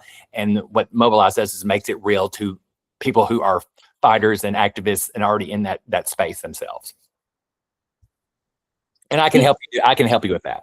And that's the thing too. That's really important. So many times, again, the recurrent theme here. Go on. Sorry, just No. got a mouthful of food. Lay that golden egg, sister. Yeah. So basically, the recurring theme basically is that we're basically banging our head against the wall. Nothing gets done. People who are talking about yesterday the meeting, and we have to include people, and we have to have numbers. No, actually, we don't. What we need is efficiency, effectiveness. We don't need to cover every issue. We don't need to have everyone's issues involved, because frankly, none of them will matter if we can't get it through, because either our vote is rigged or it's never going to happen because people that we elected really don't have our backs. And I think that having these solutions is critical. How many times do you go into a meeting I mean, how many meetings? That's why Josh and our friend Christine and I really focus on it. We're going to tell you what we believe happened. We're going to tell you what it's going to do to the future, and how can you attack it? How can you resolve it? That's what you're doing beyond them, and then some. Having these actual issues. And I also think, I mean, this is one thing I'd say to you guys yesterday. I frankly am like listening to that call. There's so many great things that were said on the call yesterday. But here's the deal. Those were under the prior paradigm, the old regime, the old way of looking at things. We're not there anymore. That's not the world we're in anymore. It's not effective. So that's what, we have to get outside of that old regime. We have to get away from it, because it's time to move forward, and we're never going to move forward if we don't take drastic measures. Old paradigm, old regime. I'm going to introduce an idea that I thought of. I did not get this from Josh. It's my idea, and I invented it all by myself. What you want to do, I'm lying. This is totally Josh's idea. Sorry, I'm trying to be cute. You approach the politicians and you say, I'm giving you a gift. This is going to happen. You can become globally famous by being one of the first few people on it, or you can let somebody else take that. By the way, the moment you sign on to this, you're California famous, you're known across America, and you're globally famous. You're also in line to be the next governor, the next president of an independent California, or run for Senate. Like, we're giving you free media. Josh, can you explain a little more how you use this? Sure. I mean, it's just it's instant hero status, right?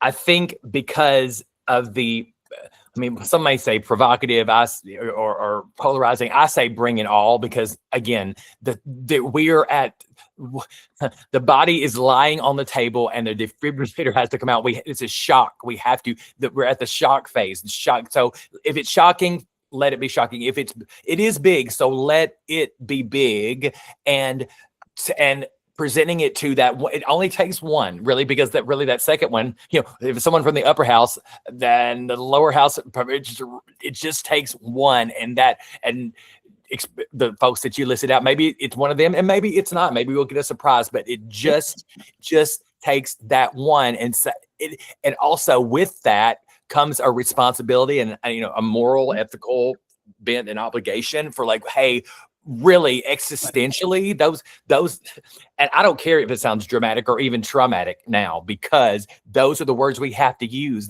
And I feel like we've been in, Rachel and I, because we've just been this team for so long, I've been in these rooms saying, hey, over here. I mean, we know all this is important, but if we don't have a democracy, elections are what got us here, and they're the only thing that will get us out. I mean, and if we can't change our leaders, then all this just stays. By the way, fascists don't leave. I mean, all of these things are just so easily said, but people are like, well, what are we going to do about ICE? I mean, yes, that's important, but ICE would not be this problem if we had a different, the real winner was, recognized. That's another story, but also just that it's going to stay. These things are staying until we change our leadership, and democracy pretty much equals election. I mean, that's what it is. That's our mechanism. That's our mechanism. Yes. So, all that to say is, I think there's just a very succinct way to say it, and also lay the gift there, but say this is really a do or die for us as a this is not just about California, but it is. I mean, it has to be about California now. So so that's the way I would that's a lot to say, but like, there's ways to make that in very, poignant, a few sentences in a paragraph or in a conversation or a script or anything like that. And just get it to those people that make the most sense. I think I mentioned just before Christmas, I was at a party here right next door. I live in West Hollywood. One of the folks on the city planning commission, who's our neighbor, was there. Right. And so I asked him about, hey, have you heard about Calexit? Just kind of as like just a general poll in the room. And like, I'm like, what? And he didn't really even ever consider it, but like how easily swayable I could say, I could get him on a call. I'm like, he started to ask the questions. I'm like, look, I know the dude's doing this. I know this is a real thing. And it's so easy to get those kinds of people that are in even positions in the places like West Hollywood. Like everyone's made connected to folks like that kind of thing that will, because he asked me about, well, do you know, let me know when you go to the California State, like let me know about Lee, he was on was on the list that you like. He said he and his wife, or he and his I guess it's, well, I don't even know really who they are, but they're the most progressive people in the legislature in California. I'm like, great, thank you for letting me know that. I don't know that because I'm federally focused for all of my life. So those kinds of conversations happen because someone knows someone, and they can also come around and say, hey, have you heard about this?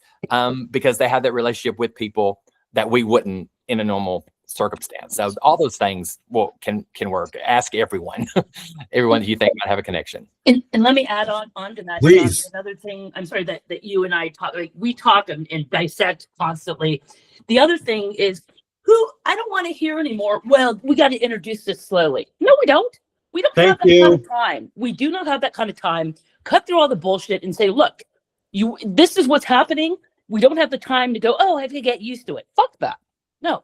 Yep. Correct. Existential threat. Yes. We do not have the luxury of time. This is not old rules. This is not normal. Like we do this, maybe by next year. No, that thinking about next year, thinking about next month, even, this is existential. This is critical. This is dangerous. This is now. Let me just add that Donald Trump has made billions of dollars off of things being delayed. And the more that we delay, the more we're helping him. Hey, let me ask you guys a question. You guys might know this. I recently heard someone quoted I won't even call him his name, the insurrectionist, as saying, this is going to be the Democrats' last Christmas. What the hell does that mean? Anybody know? No, well, time to get out. It just means that he understands what the long-term plan is, what his long-term plan is. He may not be around to realize it, but he knows what the long-term plan is. That the way that you beat Donald Trump is to listen to him, because he speaks the silent part out loud. Yep. And then you have to be able to understand. Yeah, God, I can't believe he just said that, but he just said that. Why? Because that's what he does. He's the guy. See, you never worry about the person who tells you every hour on the hour that they're going to put a bullet in the back of your head. Mm-hmm. You worry about the guy who you don't hear walking up behind you and puts a bullet in the back of your head. But what Trump does is he gets off on telling you, hey, I'm that guy that's going to come up to you behind you someday and put a bullet in the back of your head. He gets off on that. He wants you to understand exactly who put you in that situation, why you're there, and that you now have no way out. Yep. Yes. Pretty much. Yes. I want to play a quick game. Yeah. So it's called elevator speech. JJ, I want you to play along. So Rachel, then Josh, and then JJ. And there's a reason for this. So Brad, if you want to join in. Oh, and Brad, yes, I want to work with you on social media. That's brilliant. Rachel, I know nothing. I'm a legislator in Sacramento. I walk into the elevator. You have a minute and a half to tell me what I'm supposed to be doing and why I'm supposed to be doing it. Then we'll go to Josh, and then we'll go to JJ. This is a learning exercise. Mm-hmm. So, Rachel, hi, my name is Mark. I don't know anything about what you're talking about, but I can make it happen. You have me for a minute and a half. What would you tell me? Great. Thank you. Well, I'm just going to get right to it. I'm not going to waste any time here. So basically, we're talking about California that already leads the world, already leads the country, actually helping us realize the American dream, the dream that we've all been sold on. Life, liberty, and the pursuit of happiness. One person, one vote. Equality for all. All that's bullshit because of how our country has been set up, who set it up, and how it's been changed repeatedly to go bring us backwards, not forward. This is an opportunity to move away from this insanity that we keep going into year after year after year, and actually have a place where people can grow, can move forward, can have universal health care. Imagine that. So I hope you'll give me a minute. All we're asking for right now is to be part of a blue ribbon panel. We're doing exploratory work, and that's all we need from you. We're not asking for anything further. We have everything you need at our fingertips. Anything you need, we probably already have it figured out and ready to go. Okay. We're going to go to Josh and then Brad, if you want to go, and then we'll go to JJ. Josh, I walk into an elevator. Nice pants, man. I mean, wow, that is really sparkly. What did you want to talk to me about? I'm sorry, that was messed up. I'm sorry. Oh my God. No, look. Make a serious face. Then I would probably say something a little inappropriate, but then I would go into I would, to break the ice, I would probably ask them first. I would just ask them, what do you love most about California and the position that you were elected to? What wakes you up and makes you proud to do what you do? And whatever they would say, well, because we are who we are, that California values are values that are truly just the epitome, or are equal to the original American dream, right? We're the leaders, we are the innovators. We have everything here. We have the best of the best. We have technology, we have arts and entertainment, go all the way down the list. But because we are the leaders, and because of where our country is now, where whether you believe that democracy still exists or not, what can California do in their historic leadership? What can we do as Californians to lead the rest of the nation and the world into the solution? And just give them a brief, couple of sentences about Calexit. I'm sure you've heard. I'm sure this has been a conversation, like making it really real to their situation, because we know it's not lost on them, but making it real again, and that this is something that can happen so quickly and succinctly, and there is proof on paper. And probably just get an email or hand them something that said, matter of fact, I have this resolution. Here it is. I have one in my pocket for you. That kind of thing. Be prepared. All right, Brad, do you want to take a turn? Don't have to, but if you want.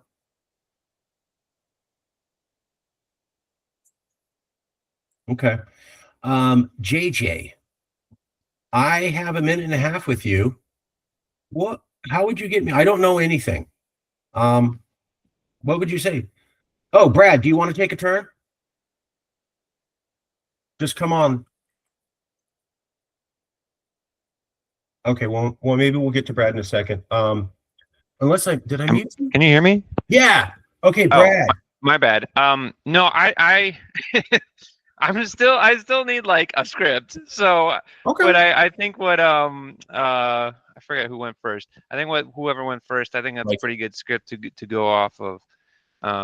But Rachel. yeah, I'm better at memorizing things, and I'm still. I don't feel like I've internalized this as much as, even though I've been to at least 3 of these meetings now, but something written out I can memorize. I can do that, but and we have the script, so that's good. Yeah. Hey, Marcus, I wasn't anticipating this, but I'm actually getting a call coming in from Jamie Raskin, so I'm gonna have to jump off, and I'll get back to you just as soon as I can. Sounds good. Okay, All right. bye. Bye. Bye. Yeah, so you all know who Jamie Raskin is, right? Of course. Yeah. Yeah, so that's the kind of level that we're at. So Yep. Let Rachel, Brad, Josh, any other comments on the best way to approach? Any ideas you guys have? Anything at all? Wow, just because I'm filling up this notes here. Well, one thing I wanted to say to Brad is, I understand like wanting to memorize and if that helps, but I don't know about you, but for me, if I have an emotional and intellectual tie to it, it flows better. So you want to make it your own, so it just comes naturally. But yeah, there are talking points, of course, you want, but think about like what attracted you to this. Why do you think this is worthwhile doing? Yeah, very important. right, yeah. I feel like I haven't. I don't know. I don't feel like I just haven't had the time to do that for myself, to come to that. I mean, I know why I'm here because nothing else is fucking working. But and then yes, the time is now, and it's urgent. And but yeah, I feel like I have to. I don't know. I just need to do my own process and yeah, come up with my own, I guess, pitch. People appreciate realness. I mean, even I think for the most part, they appreciate realness and coming from just not a perfect, a prepared standpoint, yes, but it is not had by any stretch feel like something that has to be processed or rehearsed or perfect. I think that what needs to come across is the urgency and the interest you have as not only an individual or California, but also for the greater good and the rest of what history this is and where we stand and how important it is to act in like now, like there's no other choice really but than to act now, and giving personal reasons, testimony, all those kinds of things. I mean, I look at my own. I know to say that I have my own kind of version of an immigration story. Of course, I don't compare it to anything that people are coming from, war-torn nations and their families and lives are threatened. I'm not talking about that. But as someone growing up, being who I am, looking like what I look like in a very conservative, acid conservative, religious, small rural community in town, like my escape, my immigration story was getting to Los Angeles, like because I knew it wouldn't be perfect, but I knew that there I would always have this threat, this waking up into this oppression and this like not knowing if I'm safe or not. And as just experienced when we traveled to Tennessee over Christmas time, and I was on edge, I was on high alert the entire time because it's even different than when I moved away 17 years ago. It just is because of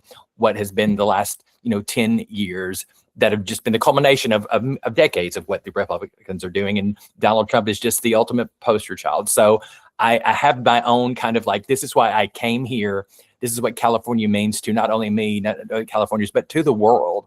And lead with that. And it's okay. It's not that we're snobby or elite, but like we need to be proud of the values that are American values that we've really been the paragon, the paramount example of. So keep going. No, you guys are on fire. Josh, more, Rachel, more, Brad, any observations you have? Brad, what would you want to hear if someone was approaching you and you were the legislator? Let's play that game. Let's do another round. Here's a new game. You're the legislator. Mm-hmm. And you're going to tell me what you want to hear roughly in a minute. And just go, okay, so Brad, and then we'll go Rachel, then Josh. Brad, you're a legislator. How would you want to be approached? What do you and there's no wrong or right answer. What do you think as a legislator you want to hear within the first minute? No wrong or right answer. Just what comes to you.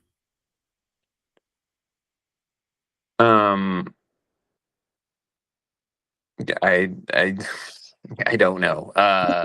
Okay. That's why we're doing this. Let's Rachel, you're Scott Weiner. Mm-hmm. Well, not Wiener. actually. Weiner.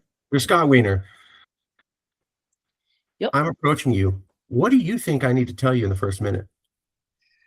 Well, I mean, he's always been a champion for all rights. I mean, so of course, LGBTQ rights. I mean, he's a member of the community, but that's not why he'd be an ally regardless. I think about, look, this is what you've been advocating for your entire career. This is who you are to a T. And think about it from a perspective of you could actually get things accomplished. Think about how much you can accomplish without the horrific policies, without the evil that's been bestowed upon this country by people who have cared nothing for those they're supposed to be governing. You will have so many people behind you. You will become, as my really good friend Democracy Jesus says, a superstar instantly, world famous in Poland. Sorry, that's a line from a movie. Sherlock Holmes' martyr brother. Yeah. Anyway, you will have a type of power, and I don't just mean power from being a legislator in the typical way that you look at it, but the power of change, the power of something that is that's never been done here before, and something that is critical, that is existential to the existence and survival of the most populous state and one of the what would be the third or fourth largest economy in the world. Think of that power. Think of what you could accomplish. That's pretty good. Yeah. Okay. Josh, I expect you to do massively better. Go. Oh, no, I follow after Rachel's lead all the time. She's my avatar. You're a powerful politician. But I don't You're- look as you're- good in those shiny pants. Yeah, Oh, yeah, yeah. yeah. Well, of course, wear shiny pants. But So, you're Scott Wiener. What do you want to hear? well, I mean, again, I need to do my research on all of these people, but I think just general, just generally anyone in an unelected position, like we cannot deny the ego part of it. Just like in any of these rooms that we're in, there is something about credit, there is something about acknowledgement, and approaching with a positive, offer bent, circumstance, whatever. So I would want, if it were me, I would want to know what is going to make me prettier and more popular. Tell me tell me what you're going to bring. You're going to tell me that's going to make me stand out in the midst of, a bunch of, opinionated, progressive, those kinds of and that speaks to now. That's going to be relevant, like that. I'm not coming in with the same old, which all those things are important. Yes. But what are you going to tell me this thing this product that I can present that no one else has? And you've also got to tell me how to do it, because I don't have the time. I don't have the expertise. You're also going to tell me what the steps are, lay them out, script them for me. Yep.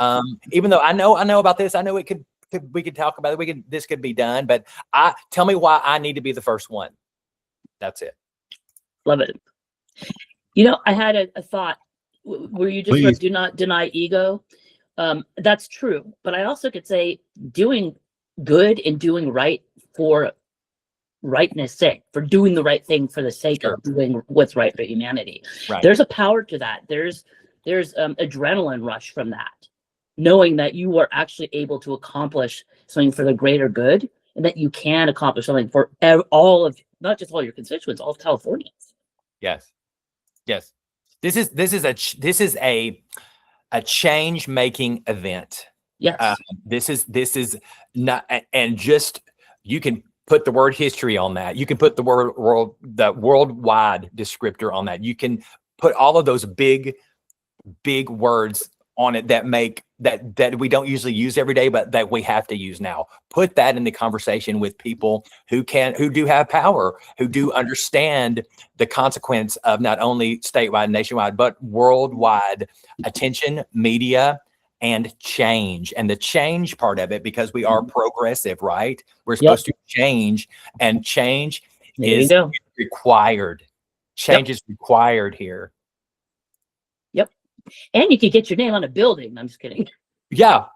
Right. Yeah. Well, big parties, like all that stuff. That could be, look, I will sell it in any way that I could to someone, and hopefully that someone that I'm getting in front of, or maybe I kind of waited around their office and stalked them a little bit to see what their elevator schedule was. Maybe I do that. Okay. So, and then have prepared what is specific to that person. That all making it personal. That really brings up the anti, like saying something about their legislative accomplishments, or, oh, I know you were supportive of this movement, or LGBTQ this or that, or women's, all of that stuff matters to the specific conversation that you might have, whether it's 90 seconds or whatever.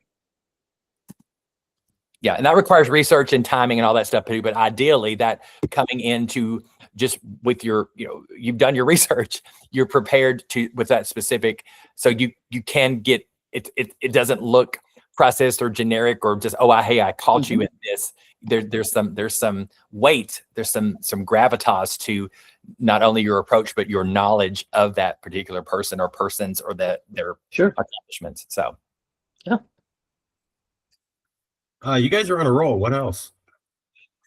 Pony rides and cotton candy. That always Yeah. works. Puppies and babies. Okay, I There forgot is a about okay. place. There is a place for that. I do want to emphasize something Josh said, or maybe Rachel.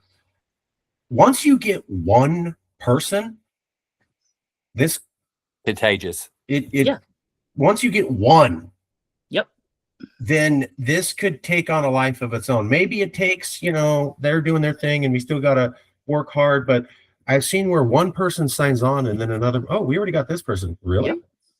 So I really like the fact that you guys get how low-hanging fruit and surgical this is. I've been at this for 15 years. We've never had it this detailed. We've never had it exactly this, exactly that, and we're asking for this, and boom.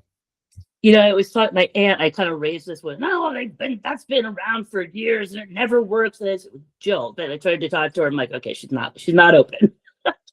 But yeah, I hear that. Like, I can tell there's something different.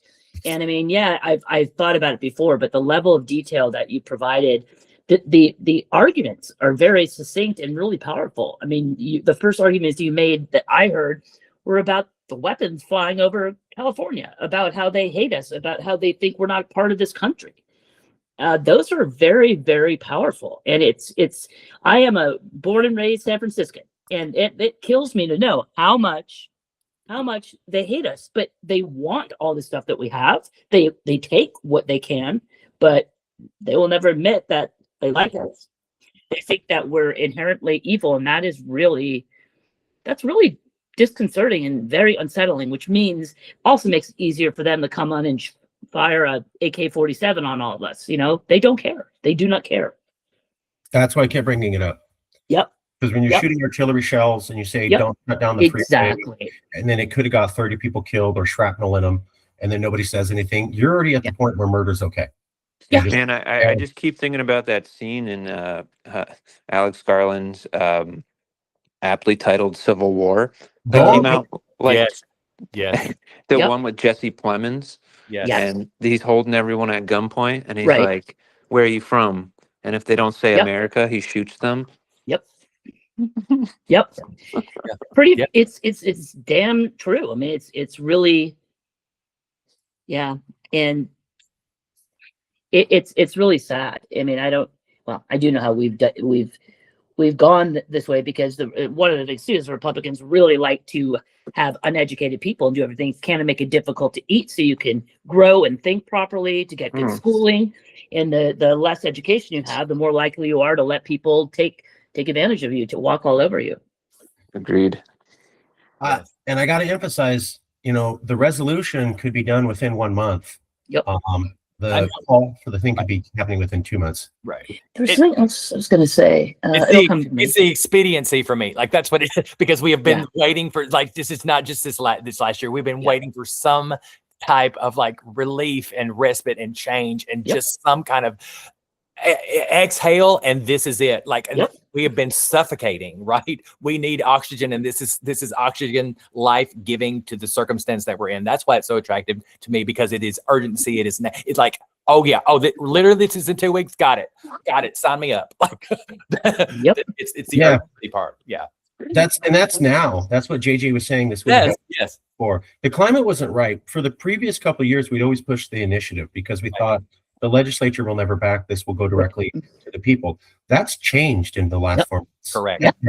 Yes, fucking changed. And JJ came on 6 months ago, and then the world changed 4 months ago. And I'm not super religious, but we have a couple religious members, and they're like, Mark, do you see how everything's lining up?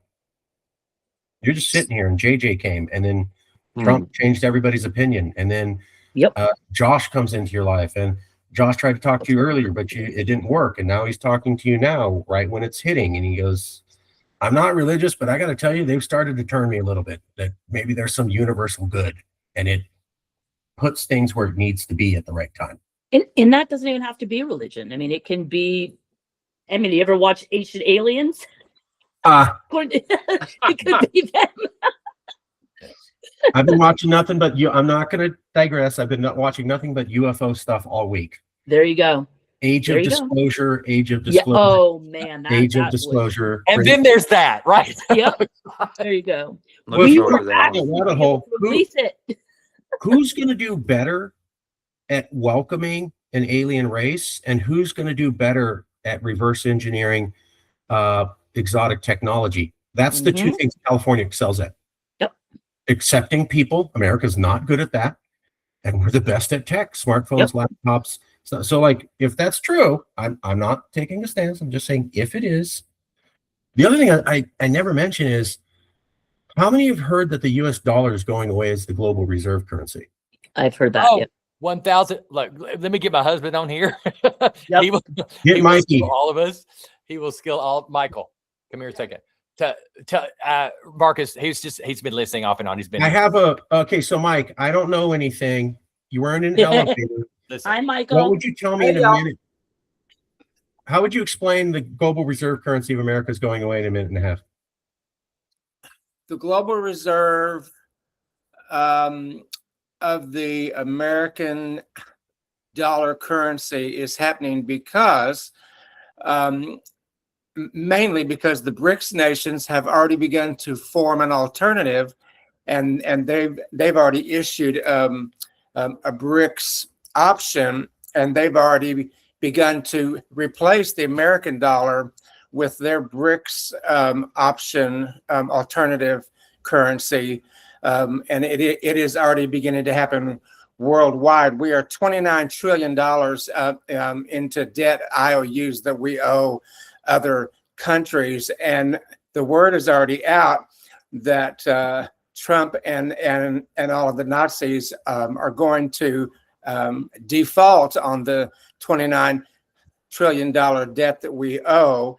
They say they're going to convert it into cryptocurrency, but that's probably not going to happen because it's all ethereal. They're gonna default on all the debt, bringing all the debt down to zero, meaning they don't have to pay anybody back, and that's the only way that any of our currency has any value is because of the confidence that the global population puts in our ability to repay our debt. And once that's gone, there's going to be no confidence, and all the Fed can do would be to print more money, which would just bring the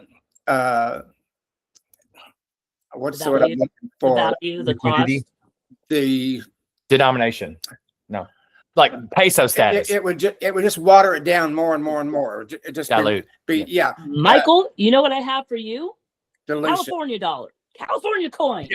Yeah. Well, and that's going to be the thing. Yeah.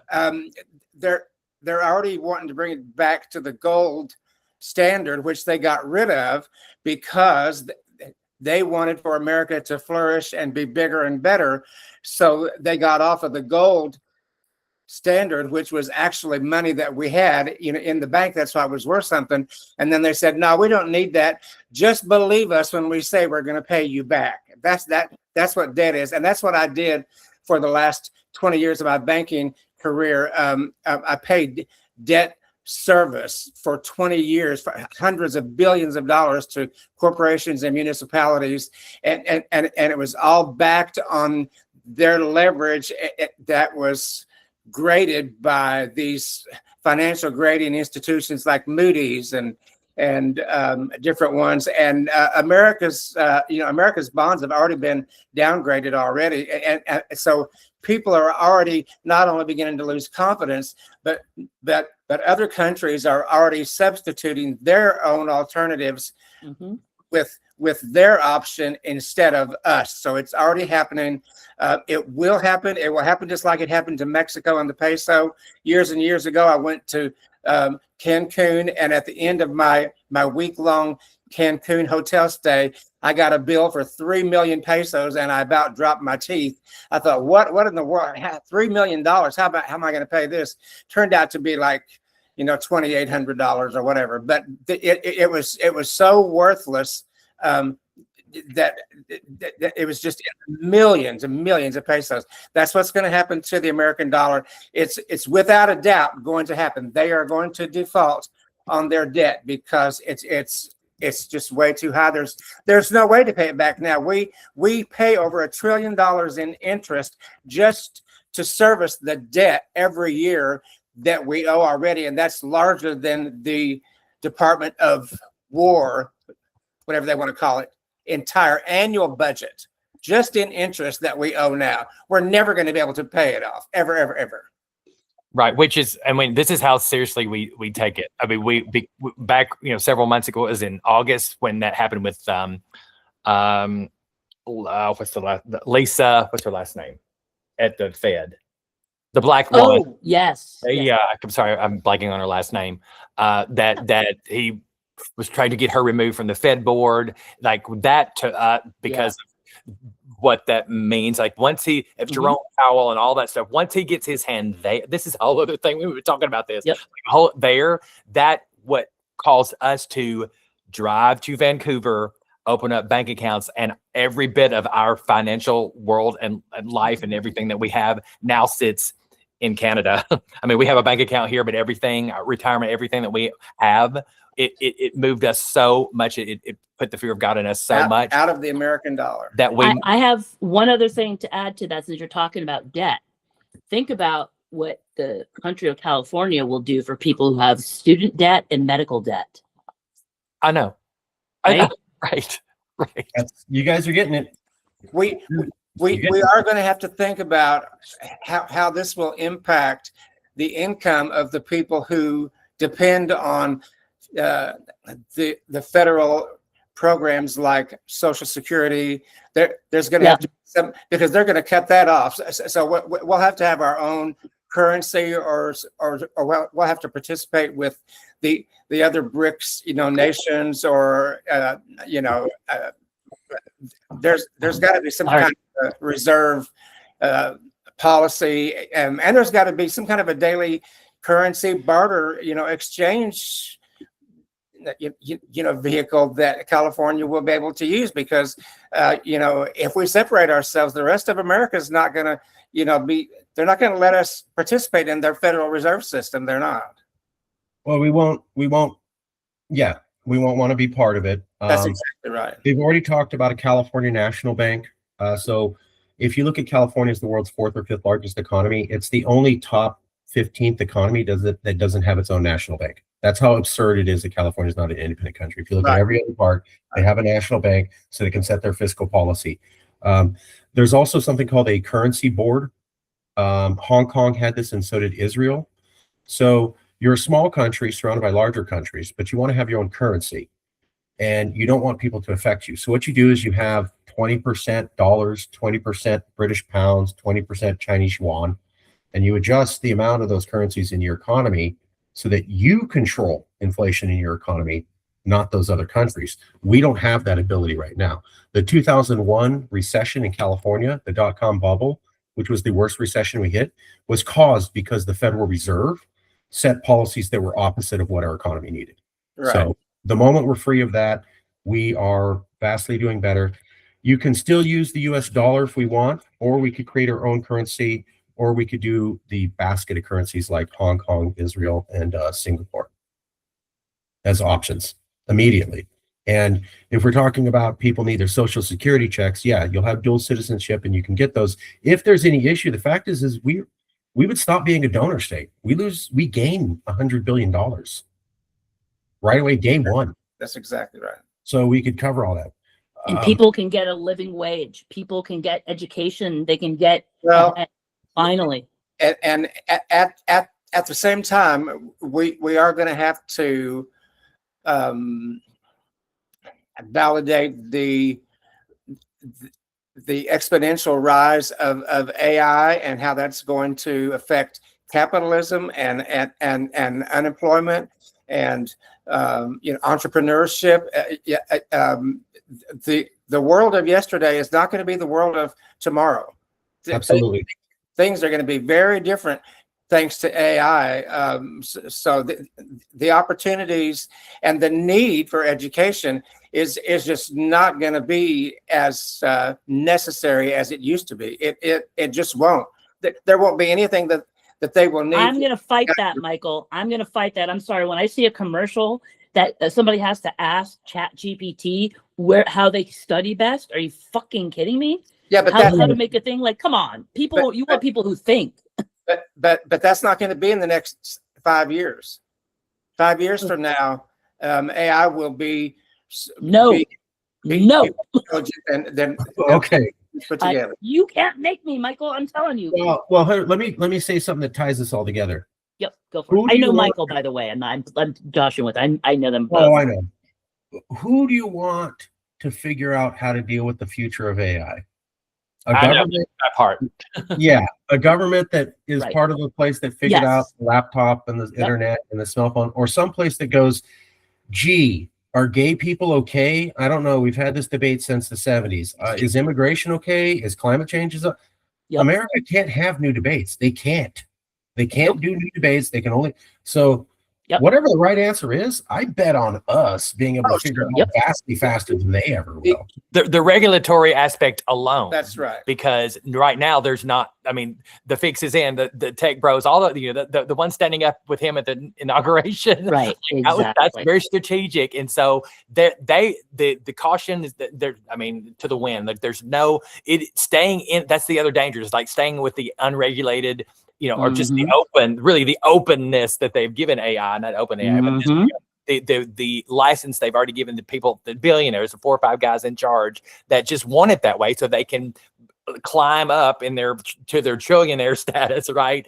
Those kinds of things, like at least California, because tech and what we have owned for so long in our state, we could have such an influence on the future again of the world because of the regulatory premise and all of the things that we could do to AI to get it. But right now we're just kind of in that limbo stage. It's like, well, we better act. It's like climate change. Well, we're going to wait so long that it's going to be uncontrollable. Yeah. I mean, and that's what the U.S. is. It's what our government's doing. Is like they have opened that up for just more for it to take over and rule.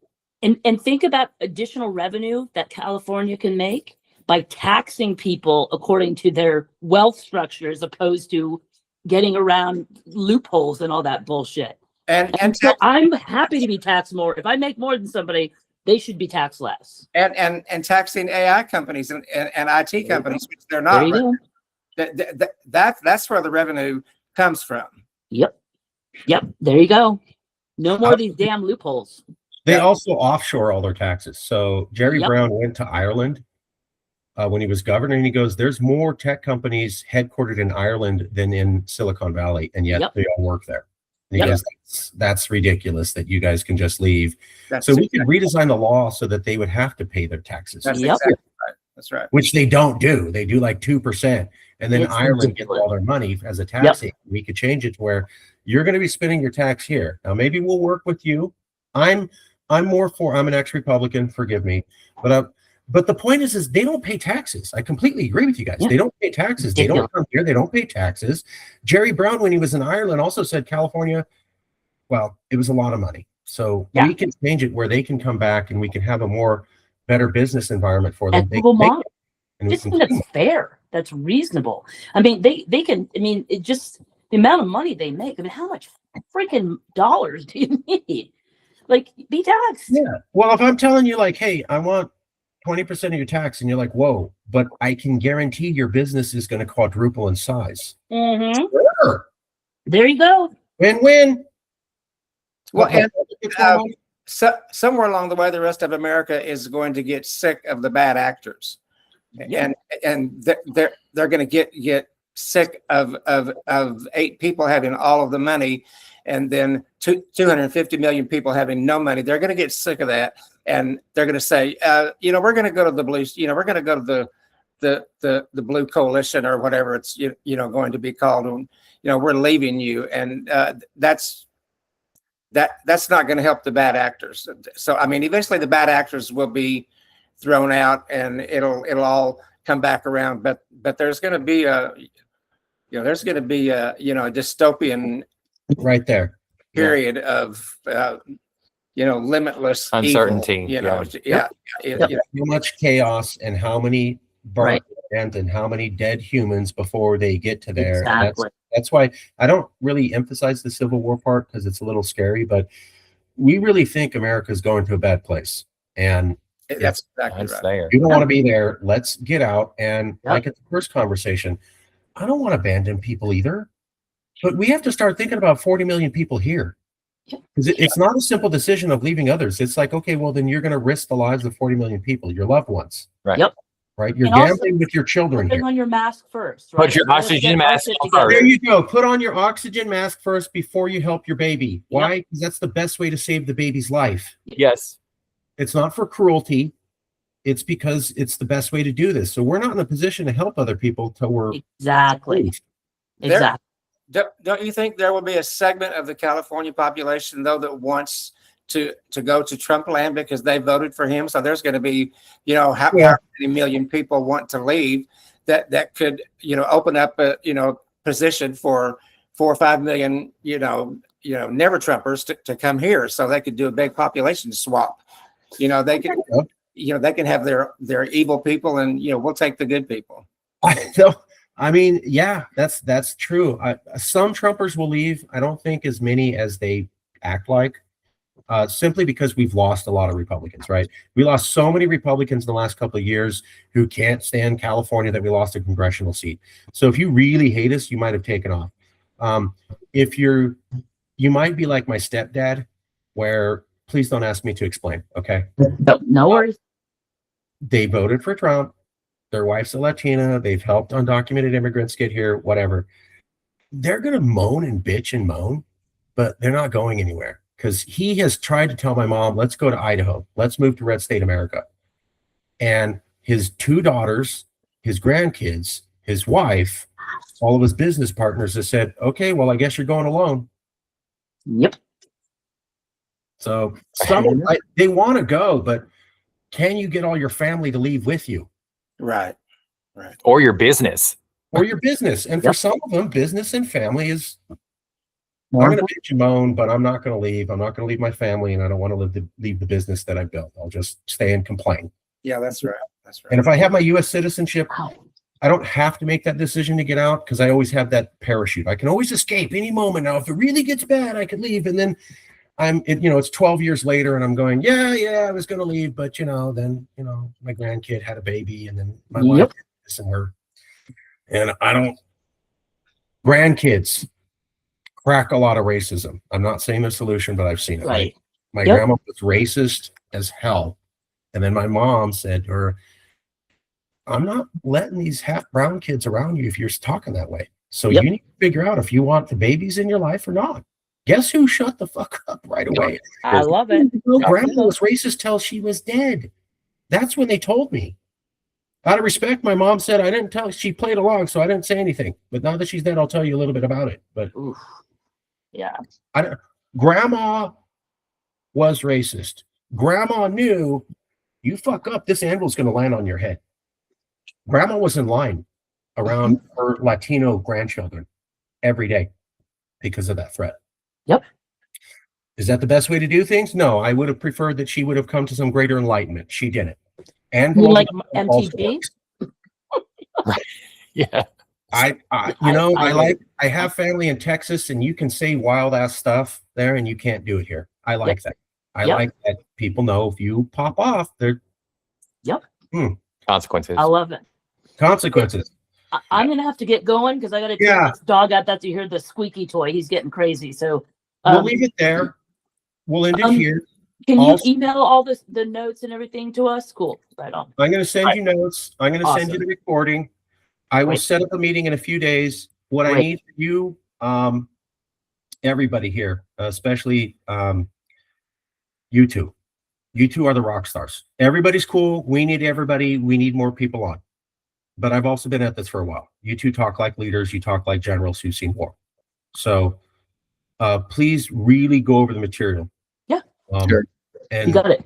we'll have another meeting. And then what I'd like to have is where JJ and I talk less as things go, and people who are actually doing the lobbying talk. All right. That's okay.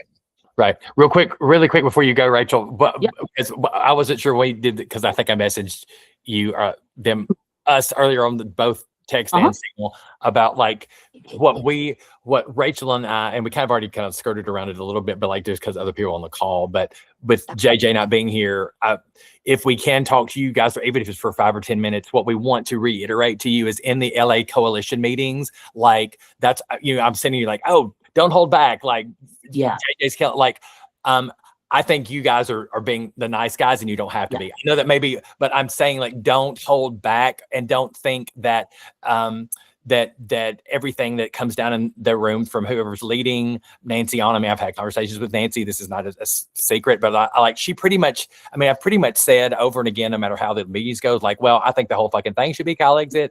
I've said it from the beginning. I mean, I said it should be about the voting rights, which is a piece of Calexit. And they basically said one issue. Right. And so I think whatever this next meeting is that will be at our house and next week, like I'm going to reiterate again, is that the timeline for Josh, for I mean, just from me being involved, like I can't do the whole, like we've got the concentration, obsession with the numbers and all of that stuff for 4 months. Like that is not where Calexit is, right? And it's not where She-One is either. It's not the urgency of now. So we say all that, and we can say it to JJ too or whatever, because I want him to really hear this. Is like, don't feel like you have to agree with everything on the call either.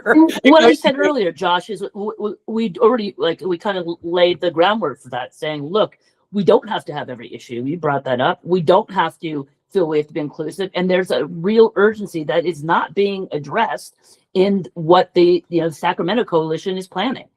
It's not there. It's not. And it's like continued, it's like some lip service at times. Well, voting should be the primary thing. But then we have all these other things. No. It's not effective. It's inefficient, and there are no real solutions. Right.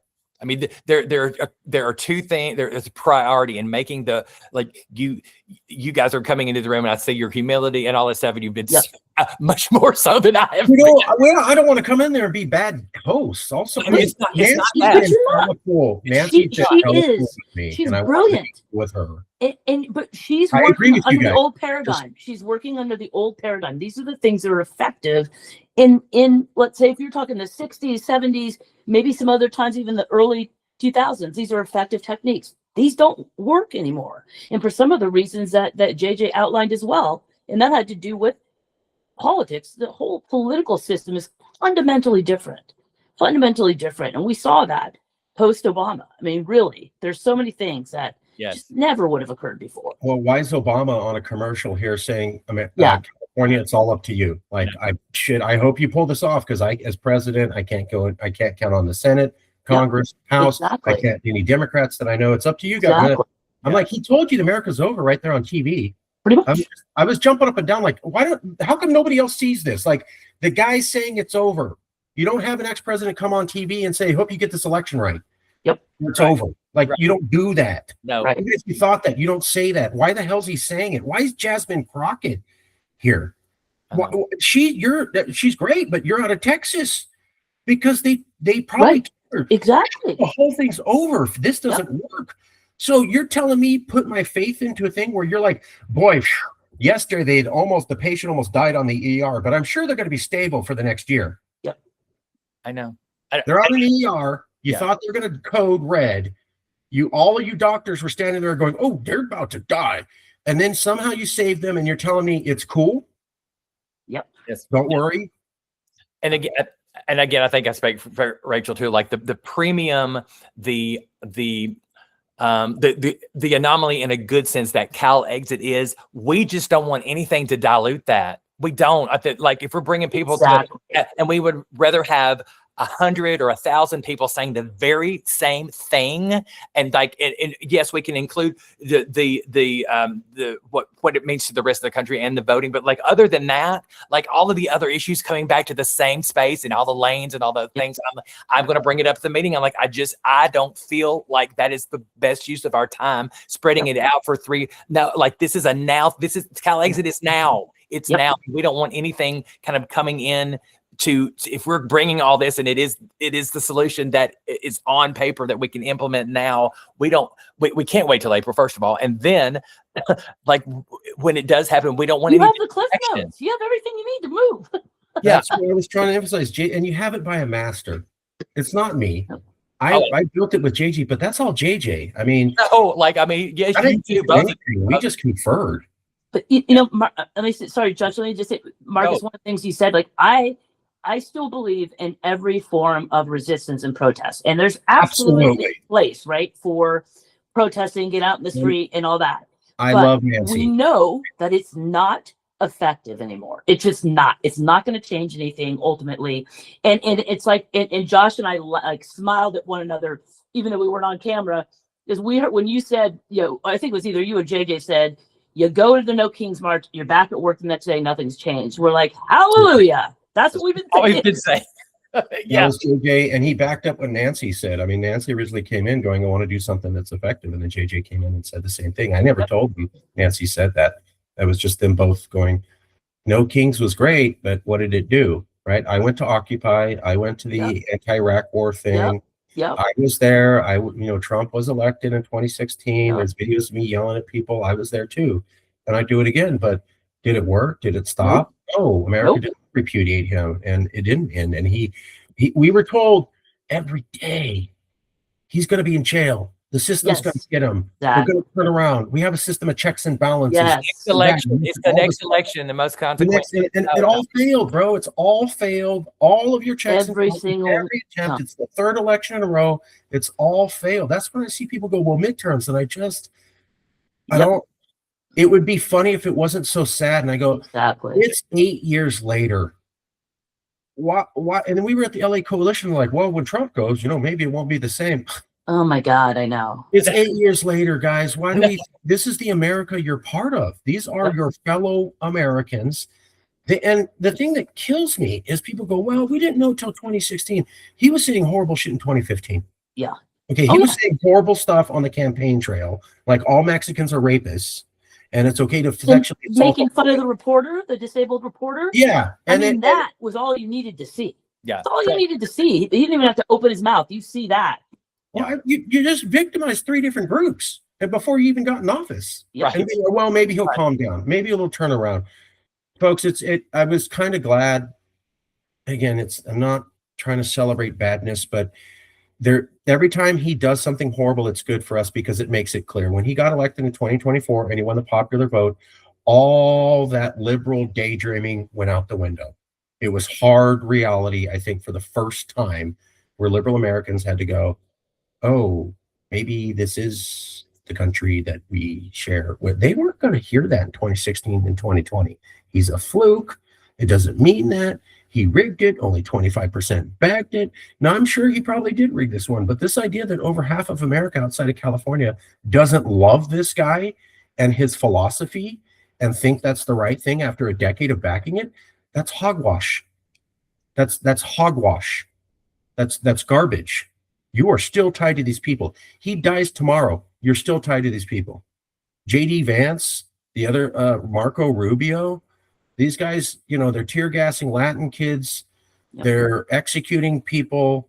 Yep. They're saying the worst things about women, and they're backing up all sorts of discrimination against LGBTQ. And I'm supposed to believe these guys will be more enlightened. Yep. You stood next to Adolf Hitler while he organized the Holocaust. Yep. And you're going, well, I didn't technically do it. Right. You stood next to the dude while he's doing the Holocaust. And I'm supposed to think you're different. Mm-hmm. Complacent. And he even did his fucking salute. Elon with the Nazi salute. And this is why I'm like, so some Republicans are going to leave, but I think a lot of them are going to learn to shut up. And I'll just accept it. I think we're going to get 60 to 75% of the population to back this. I think there might be about 25%, not all conservatives, maybe just some people who are change is scary. And then there'll be some conservatives who will bitch and complain, but there'll be such small numbers and isolated, it won't matter. And they're not going to go anywhere because this is their life. But they'll complain and they'll say it's the end of the world, but that'll be it. We'll win the votes. It's so great to have met you guys and you people and that you get it. Nancy's awesome. The LA Coalition's awesome. I love Nancy. I totally get what she's trying to do. Yeah. But yes, the moment you bring everybody in, and we need everybody to be inclusive, and there was a whole thing on like, can we record the meetings? And then I was told yes. Then it was immediately like, I got a haphazard call going, oh shit, take them down. And I'm like, that's already sowing signs. Yeah. I have nothing but sympathy for Nancy and respect. At the same time, it killed me when they're like, well, we need to do something about ICE now. And so secession would take 10 years. And I'm like, no, it won't. No, it won't. Oh my God. And you can't. And I said, Dave, and I don't bring it up because I'm not trying to be the Debbie Downer, but meeting one, I'm like, I'm going to say this once and I won't bring it up again. You can't do shit about ICE. I think even you if you should want bring it up midterms. every damn time, Marcus. Every damn time. Okay. We Well, do. then maybe I should. I just, We do. We're like, I'm no, trying to piss no. people off, though. Yeah. You know what? Fuck it. Because I would rather piss people off Yes. or be like, you know, we got to do what's effective. I mean, look, I care about people a lot, but we're going into every damn meeting. Like that meeting killed me the other night. I'm like, are you kidding me? Like, this isn't it. This isn't it. Stop. Yeah. Yeah. It was going back to let's have 20 different issues and let's include everybody. And I remember I didn't say anything, but I'm like, Nancy, you said you wanted 5 max and it was super. And now it's inclusion, which, yeah, that's our spirit, but that's why there's generals. With the hope, just You that, could do that's that based shit on a hope. once we're California country. Right. That's based on the hope. And now think of where we are now. Like the hope that people are going to come out, no matter what it looks like or how it looks different, that we hope that tens of thousands of people are going to come to Sacramento. That to me, in the atmosphere, the protest space that we are in now is not, that is just not likely. It's not wise to think that we could get those people and wait till when you talk about permits and all that stuff, we've got to talk about numbers, all that thing. Why not streamline it and let it be provocative? I told Nancy that the other night. She said, maybe we should let it, when we're having a conversation on her, she said, maybe we should let it be provocative. I said, yes, let it be provocative. Let it. That's what I'm trying to say to her. Me too. Everything that the other side does is fucking provocative. Everything they do is everything they do is out of the ordinary or unprecedented or like those are the nice things. Like it's all unethical and criminal and adjacent to a pedophile. Like all of that stuff is what they're doing. Shot a missile across I-5. What do you need? Yeah. And the current president, fucks kids. So I mean, like all of that. But it's Washington D.C. was already corrupt and was already falling apart, and that's why I brought up the Democrats. Yeah, the Republicans are worse and they're about racist, but I mean, Dems. Oh, let's work with the Republicans to show America can heal by backing Charlie Kirk, and then banning trans. That's how we're going to get America to heal. And you had a majority of the Dems back it. I know not all of them did. I don't know. Tell me how this is the people to bet on. Like. So what? You're going to work with the Republicans to say, look, Mark, for the good of America, you just need to stay second-class racial citizen, okay? Because it keeps America together. And hey, Rachel and Josh, for the good of America, you guys just need to accept less rights, okay? To keep the country together. Yep. Right? Isn't that the right thing to do? Yep, absolutely. Isn't that where that's going to go? Well, fuck that. I don't want that. And I don't think that's why I should have to accept that. Well, frankly, I mean, 14th now, the first thing that Josh and I did together, we told them, they fucking knew. They had letters sent to them. There were problems, that the votes were changed after the fact. They had every valid right to fucking say, no, we're not certifying. Right. They needed 20%, 10 senators, and was it 80 House members? And they said, nope, peaceful transfer of power. That's you know why? Leading you? The constitutional lever that they like they refuse. We had it. I was in there. They refused to do it. Yep. For that's high level Dems said that. Those high level Dems go, if we do this, right, even if it's true, we're going to lose so many middle of the road voters in the next election. So that's what I'm saying. You're about power at the level. Exactly. They're willing to sell out us and our values so that they can retain power. Because in their mind, well, I'll get in power and then I can fix it from the inside. Yeah, like how Kamala and Joe Biden fixed it from the inside. Actually, they did. What do you mean by that? I mean, you guys said that, or I guess Well, my dog's already gone to sleep. He's like, they're not taking me out. I want to hear more about that. I should let you go because it's also New Year's Eve. But can we find Few more time? minutes. Any What's up? questions, you guys? A few more minutes. What do you want to know? Well, tell me what you mean by the statement. Then, what do you mean they fixed it from in? What did you mean by that? I mean, the Dems want to fix it within. So the idea is I'll put up with some racism and bigotry and other stuff to get enough officers into the elected office, and then I can pass progressive legislation. So yeah, I got a couple Hitlers in, but eventually I'm going to get Hitler to pack, women's rights packages. That's their thinking. But they're willing to play the long game, like 2 to 10 years out. And they're willing to tolerate Hitlers and bigotry in order to win, rather than to say this shouldn't exist at all and we can have nothing to do with it. That's why I was not surprised after the Roe v. Wade got overturned. Nancy Pelosi and the Dems backed a couple anti-abortion candidates straight up. Yep. And liberal media would not cover it because Yep. it's an existential crisis and we're against Trump, so we can't talk about how we're selling out our values. And then I see this guy, Graham Plattner, out of Maine, and I see all sorts of liberals. Oh, he's great, because they want to have control of the Senate, and they're willing to back a guy who has a swastika on his chest for 17 years, couldn't get it removed, couldn't get laser surgery when laser surgery is 3 to 5 hours away, and you're running for Senate. And then he has a history of other problematic statements. But you talk to national Dems, that's our guy. You shut your mouth. Okay, you shut your mouth. We're going to win the Senate. Okay, shut your mouth. And I'm like, I don't want to back a guy with a Nazi swastika. Okay, I don't care what his story is. Yep. Maybe if he got a laser removed and then, went to some Jewish synagogues and visited some Holocaust museums and made his TikTok about that, maybe we could talk, but he didn't.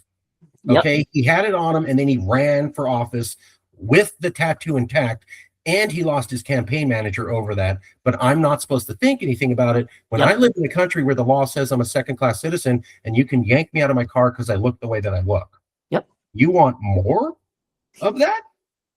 And well, Mark, we got to win the elections. We got to do this. We got to like codify Roe v. Wade, like you said multiple times. We need to win this election so we could do this. And then universal health care. Or universal health care, or immigration reform, which you didn't do. You said, well, we got to win. So I'm like, I don't believe you. I think maybe you want to do that, and maybe in a perfect world you would, but you won't. And furthermore, if California was on its own, and we wouldn't have debates on transgender rights, we would have immigration done in a day. There would be a permanent, guaranteed access to abortion in the Constitution in a day. There's all these debates that we can't settle and would be done within 5 days if we were independent. Over the historic, the centuries long fight. Be over, and then can we protect our oceans? Yeah. Is it just so much of the stupid shit is the generation from the national Dems, and okay, they're better than the Republicans, but I don't think they want what we want, and I don't think they're willing to push for it. They're willing to sacrifice because they want to win elections. And if I have to hang out with racists to do it, then I'll do it. I just don't get that. I don't get it. I mean, I get it. There's nothing. It just says to me, like all these years that I was, yes, they're not as bad as the Republicans, but you know what? In a lot of ways, they're actually worse because they smile and they stab you in the fucking back. Well, I'm not Hitler, but I say the Holocaust is cool. Am I much better than Hitler? Right. I didn't do it. I just said it's a good idea. Am I not a monster? No, you're a monster. And I don't mind that guy wearing the shirt that says, 12 million more, whatever those guys wear, like all that shit. Like, come on. Can I throw something in here, guys? I mean, we already tried to do this once, and it really looked like for a while that having some kind of a legislative solution was turning the big ship of America more left, and people were becoming more accepting. But in all reality, what we saw whenever Trump entered the picture was that that nothing had really changed. It's just his voices had become quiet. But when they had a license to not be quiet anymore, they really hadn't changed or gone anywhere. Yep. Generationally. We already tried this once. Yep. So that does not work. They are different people than we are. Yeah. That's where it's at. And I'm okay with saying that because this isn't based upon anything you're born with. Yep. Mentality. Yep. This is, if you embrace California values, you're welcome. So it's not like I was raised Muslim or I have brown skin or I have white. None of that matters. We don't Right. care. But we do care about values, and we will be intolerant Yes. if you're not willing to get on board with that. Why? Because everybody needs this. Yeah. Everybody's here. Like, you know, you guys are all refugees. My mom was a refugee. As Josh said, I had your mom's experience. My mom left Texas because it was racist as shit. Yeah. I exist because she says I'm not putting up with this. Right. And whatever guy I get with, we're not treating our kid like a second-class citizen. I Mhm. won't have babies who put up with that. I Yep. won't have children, and they're gonna. So she moved. Yep. So I'm gonna go someplace where my children don't hear about it. I didn't know racism was a thing till I was 14, because she managed to keep it from me. Wow, 'Cause that's amazing. Well, she made sure I was around Black people and Asian people and Muslims and gay people. And I remember we went to the wedding dress store, and she goes, "Shake this man's hand." And I go, "Okay." I'm gonna shake his hand. She goes, "He's gay." And I go, "What's that?" He goes, "Nothing. It just means they're the same like us. And I wanted you to meet one of them." Yeah. So that was early on. You know, my brother takes my niece to all the ethnic restaurants in Fresno. That's I know great. this is purple, but you can be liberal. She knows how to eat sushi and Chinese and Mediterranean. She knows all the different foods, and there's different people, and they have different languages, and that just makes them fascinating and awesome. That doesn't mean they're bad or wrong. You can teach this stuff. You can't do that in Texas. I've been to Texas. And the Mexicans there back the racism too. Oh, Yeah, it's amazing. It's That's amazing. the thing. And I bet you if I went there, I'd find some LGBTQ people who back the discrimination against LGBTQ. All 'Cause day they- long. Right? Right? Oh, it's selloutism. It's the way that I can become along. We were on one of those conversations. There was one with someone, and they were going, "Oh, it's all the white people," and go, "No, it's all the sellouts. It's not just white people. It's sellouts too. They wouldn't be able to do this stuff without Marco Rubio and Yep, Ramaswamy. exactly. How many They do how many too. women does Trump having working for him after all, basically victimizing a bunch of women? He has a ton of women working for him. Yeah. There's a racist phrase that's so definitive of that. It's called Uncle Tom. I mean, that's who they have sold out to be. Well, at least I'm in the house. I don't have to work in the field. Yep. Yeah, Yeah. and those can be gay people, lesbians, transgender, they, them, Mexicans, Black, Asian, Hispanic, Muslim. Cash Patel was celebrating Diwali, and they go worship your sands. I won't repeat it. It was not good. Mm-hmm. And I'm like, I know what you mean. you never saw that before, homie, or you just didn't want to see it because now you got a jet and a big position, and you have a model as a girlfriend, and you're willing to sell out your people. Yep, that's In order to help yourself. Right. I was, real quick story. I was in 13. I went to Texas, and they used to play my cousins. I visited my cousins, a town called Dumas, Texas. It's up in the North Panhandle. And anytime a Mexican person was driving and didn't turn on the signal or didn't turn correctly, all my Mexican cousins would laugh at them and go, "Stupid Mexican." And so I started doing that because I was there visiting. And my mom quickly corrected me as a young teen boy and said, "We don't do that." And I go, "Why?" And she said, "Because we're from California." Yeah. Yep.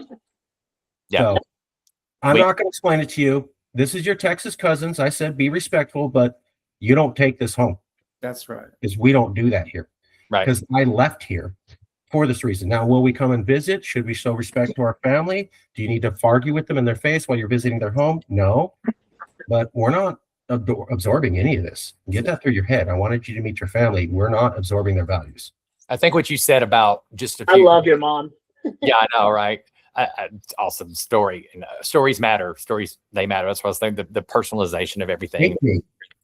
present to whoever you're presenting or legislative on down or wherever. But I think what you said about like this, we're not tolerating this here. Like, I think we need to stand on that premise and that attitude, bar none, because like, yeah, that's that power, that authority that gives. I mean, that's like, well, we're not putting up with that here. We're California. We're intolerant of all those things. Like, I think that is such a that's so easily understood and like that resonates with people who have been the oppressed, the marginalized, all of the folks, whether they're in California or not, that they're like, we're not doing that. We're no longer, that's not happening here, not in this house. Like, I think the simplicity of that is also very moving and very powerful because it speaks to people from where they are, where they come from. So. And that's there. You just sold it. You just sold it too, Josh. You know why? Because all those issues that they want to bring up in LA Coalition, you have the country of California. We don't do that shit here. We will not have that That's here. it. Yeah, right. That's it. We'll have problems and we'll have debates, but they're going to be on shit that needs to happen, like how are we going to integrate AI and how are we going to make sure our kids have quality education when they can cheat on their things we should be doing that the Congress can't. Right? They can't have these Never debates. be able to. Never They be. need to talk about the Mexican horde and transgender student athletes, and it's a waste of their attention. And I think they do it intentionally. Oh, of course they do. So they won't have to deal with the real issues and do them in a way that's transparent to the public where the public can participate. And when we're in California and you can't do stupid shit, right? Like my favorite story was Kamala, when she became vice president, immediately went on TV and told immigrants, don't come to America. You would never have done that running for office in California, period. The moment you were vice president, well, this is what we need for the country. And we're trying to get power. Remember, national Dems. So then she does that. Yep. I'm going, it's a bad influence. America's a bad influence on Californians. It's nothing but a bad influence on our politicians, on our people, on our children, on our dissidents. You know, there is a place for Republicans to have concerns in California. Our taxes are too high. Why can't you keep it to that? Why do you have to bring up social issues? Like I was an ex-Republican and I would have been one if they could have kept it to just money, but they can't. They have to talk about how all these other groups of people are horrible and bad and wicked. You're stupid. You should shut up. There's a place, we need fiscal responsibility and we can't have it because this Republican Party is too wed to the idea of telling women what to do, telling minorities, telling LGBTQ people, worrying about, are we going to be white enough in the future? It's all stupid shit. It's not the debates we need to be having, and it's not good for our people. They don't even have fiscal responsibility now. They traded all that in for cultural fables. I mean, right, California's got to be a place where truth matters, where our future generations are actually taught that God did not promise this continent to white people, that white Europeans came here and murdered Indian women and children and men and stole their land and stole their possessions. That truth matters. In fact, God didn't have a damn thing to do with it. So stop bringing God into it. It had nothing to do with this. Man has original sin. Yeah. And we don't need to beat anyone up, but we can recognize that we're not going to recreate those problems. We can also admit, whereas now America's removing references of Black people and they're removing references to Wounded Knee, the massacre of 300 Apaches, we could be the place that embraces absolutely history. Not that we need to beat on ourselves, but one of the things that made Germany, let me add in, we'll put back Black Lives Matter Plaza, because when Josh and I were there in March, they were jackhammering it to pieces. Right there. See, we wouldn't have an anti-Black Lives Matter situation in California. Would we have every legislator backing it? Maybe not. There might be some opposing it, but you wouldn't be able to do the level of stupid racist shit that America's able to do here. It would be more, it's okay, I know you're Hitler, but you can't say this, and that, or you're going to go to prison for life. Hitler suddenly turns into kind of a reasonable politician. Is he still Hitler? Yeah, but he can't do any of the Hitler stuff. And now he has this anvil over his head going, bro, if you don't couch your terms the right way, you're in prison. I'm sorry, but I like that kind of society. Yeah. Because red states have no problem locking up liberals for being liberal. Oh, no. Yep. You say something too liberal, we don't have, should you be allowed to say that or should you be in prison? They have no problem talking like that. Right. At all. So which is just, the gateway drug to, gay people being imprisoned and trans and, people of color. Like that's just the gateway to that being, because we're next. There's a pecking order here. With and disappeared and deported. Yeah. And what's Charlie Kirk about, right? When he died, it was, he just wants to have a free speech debate. Oh yeah, I've heard so many people very what's American. expressing ideas and having a conversation and having a debate. Okay, my conversation is how I want to round up all gay people and kill you. Can't you? You should be able to dialogue with me in a reasonable manner, right? Right. Hey, I'm just bringing up ideas. It's just a free speech. I want to round up all Mexicans and liquidate them like they did the Nazis with the Jews. Tell me how you feel, and we can have a reasonable discussion about this. No, it's so ridiculous. It's terrible. I mean, That's what they do. That's Trump had Jason Aldean in his press box when he accepted the nomination for the Republican Party to run for office in 2024. Right. yes. That's the guy who did Try That in a Small Town. Yeah. Which is the music video where the last place did all sorts of horrible racist shit. And I'm supposed to believe he didn't know that? Right. When Sure. he said, this is a good guy. He standing next to him and he goes, this is a good guy. Jesus. I know. Isn't he the one who was playing in Las Vegas when people were shot? Wasn't that Jason Aldean? Was that him? I don't I know. don't. I thought I think it was Rachel. I think it was. Because I mean that says a lot. And he guy runs off. He hears gunfire. Does he like say anything to people? Get off stage? Nope. Runs off, saves himself. So there you go. He did blackface because he's a fan of Lil Wayne, according to him. Oh my He didn't know blackface was wrong. He did it in 2018. Somehow no one told him. And then his music video was filmed in front of a courthouse where they executed black people, most famously. That takes about 5 seconds to find online on Wikipedia. His official answer was that his producers didn't tell him and nobody did research. So, Sure. whoops. Yes. Just like Carrie Underwood, right? That bitch. Oh my God. Whoops. Hey, hey, did I accidentally give a Nazi salute twice on TV? Yeah. I didn't know I was doing that. Don't read into this. I know. You don't see what you see. You don't hear what you hear. That's what. Bro, it's just insane because I'll bring this up to my family and they won't see it. That wasn't a Nazi salute, Mark. You're just being ridiculous, right?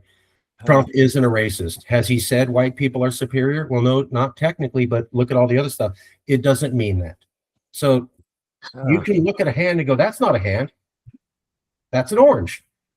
Bro, that's a hand. No, it's an orange. That's why at some point that small minority is just gonna. That's why at some point that small conservative minority is just gonna have to be told, "You want to live here? Shut up." Yep. Yeah. Sorry, and it's gonna be a small percentage, 25%, and I'm just gonna I'm sorry. You can. Hey, if I go to Texas, I don't get to say barbecue sucks, right? I don't get to say football sucks and barbecue sucks. You don't do that in Texas. I know that. So why can't we have something here where you don't get to act that way here? And if it's unsettling, you can move. That's how Texans are. Mm-hmm. Texans have no problem telling you if you have a problem with God, guns, church on Sundays, and football, you can get the hell out. No problem. Not one of them. So why is that not okay for us? We want to protect our lifestyle. They think that's their lifestyle and that's important. I think not being treated as a second-class citizen is important to me and my kids and everybody that I want to be with and everybody I want to associate with. So why can't I have a place that protects my most essential value? And especially since most of America used to be owned by Mexico in the first place. I mean, let's just bring that up. I mean, yeah, it's it just kills me with especially the Southwest. When I hear people like all these Mexicans and I go, in former Mexican states, isn't that weird?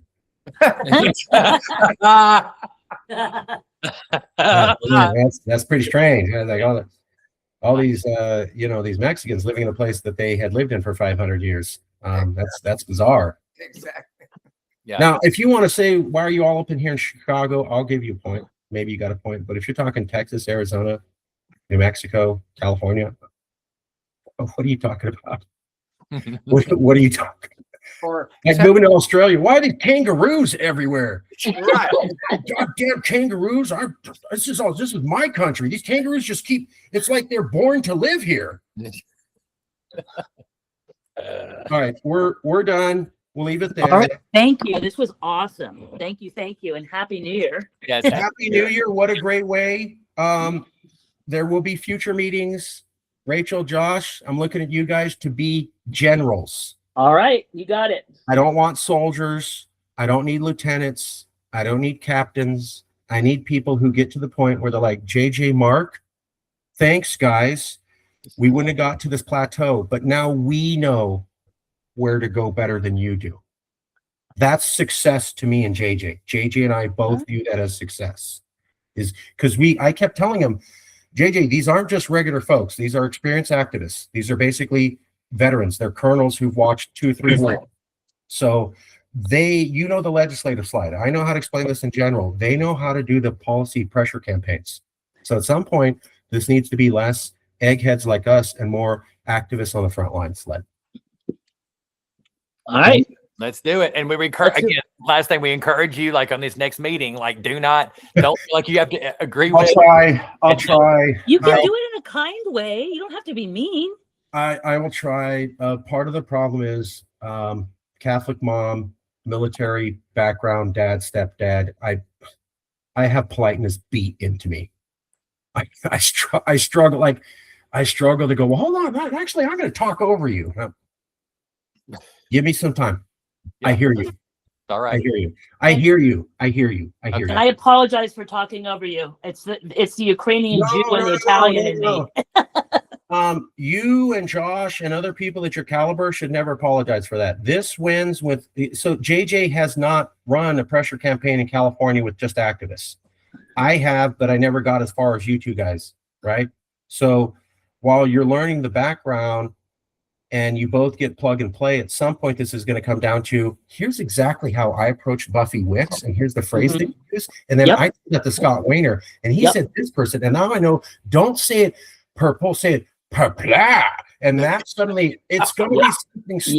You know how it is. It's going to be something simple and stupid.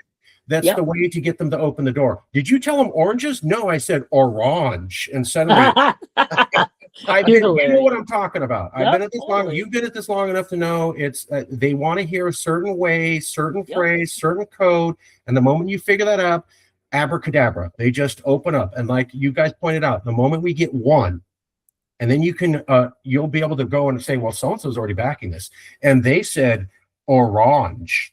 Oh, orange? They said orange. Okay. Yes. Oh my God, you're hilarious.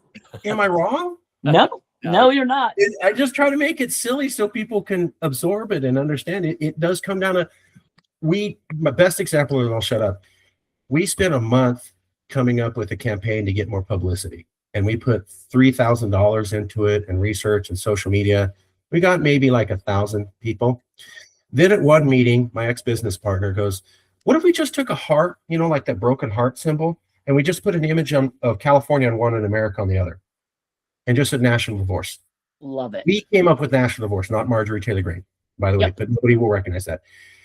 That was national news within 3 days. Took 25 seconds to think of it. Our campaign where we researched a month, spent thousands of dollars, checked all these people, got 1,000. A broken heart campaign, somebody figured out in 25 seconds, got us national coverage. I don't know what the broken heart image is, guys. You two are going to find it before I do. Tell me. There's a broken heart image that they need to hear. Okay. I haven't figured it out. JJ hasn't figured it out, although he knows what it looks like. We need someone to figure that out. Okay. Challenge accepted. Okay. And that's going to be I'm not giving you guys stuff that's not in your wheelhouse. You're experts at this. You've already done this. You're veterans. Please take the compliment. Don't fight me on this. You're veterans. You're generals. I've been around a lot of activists. You're generals.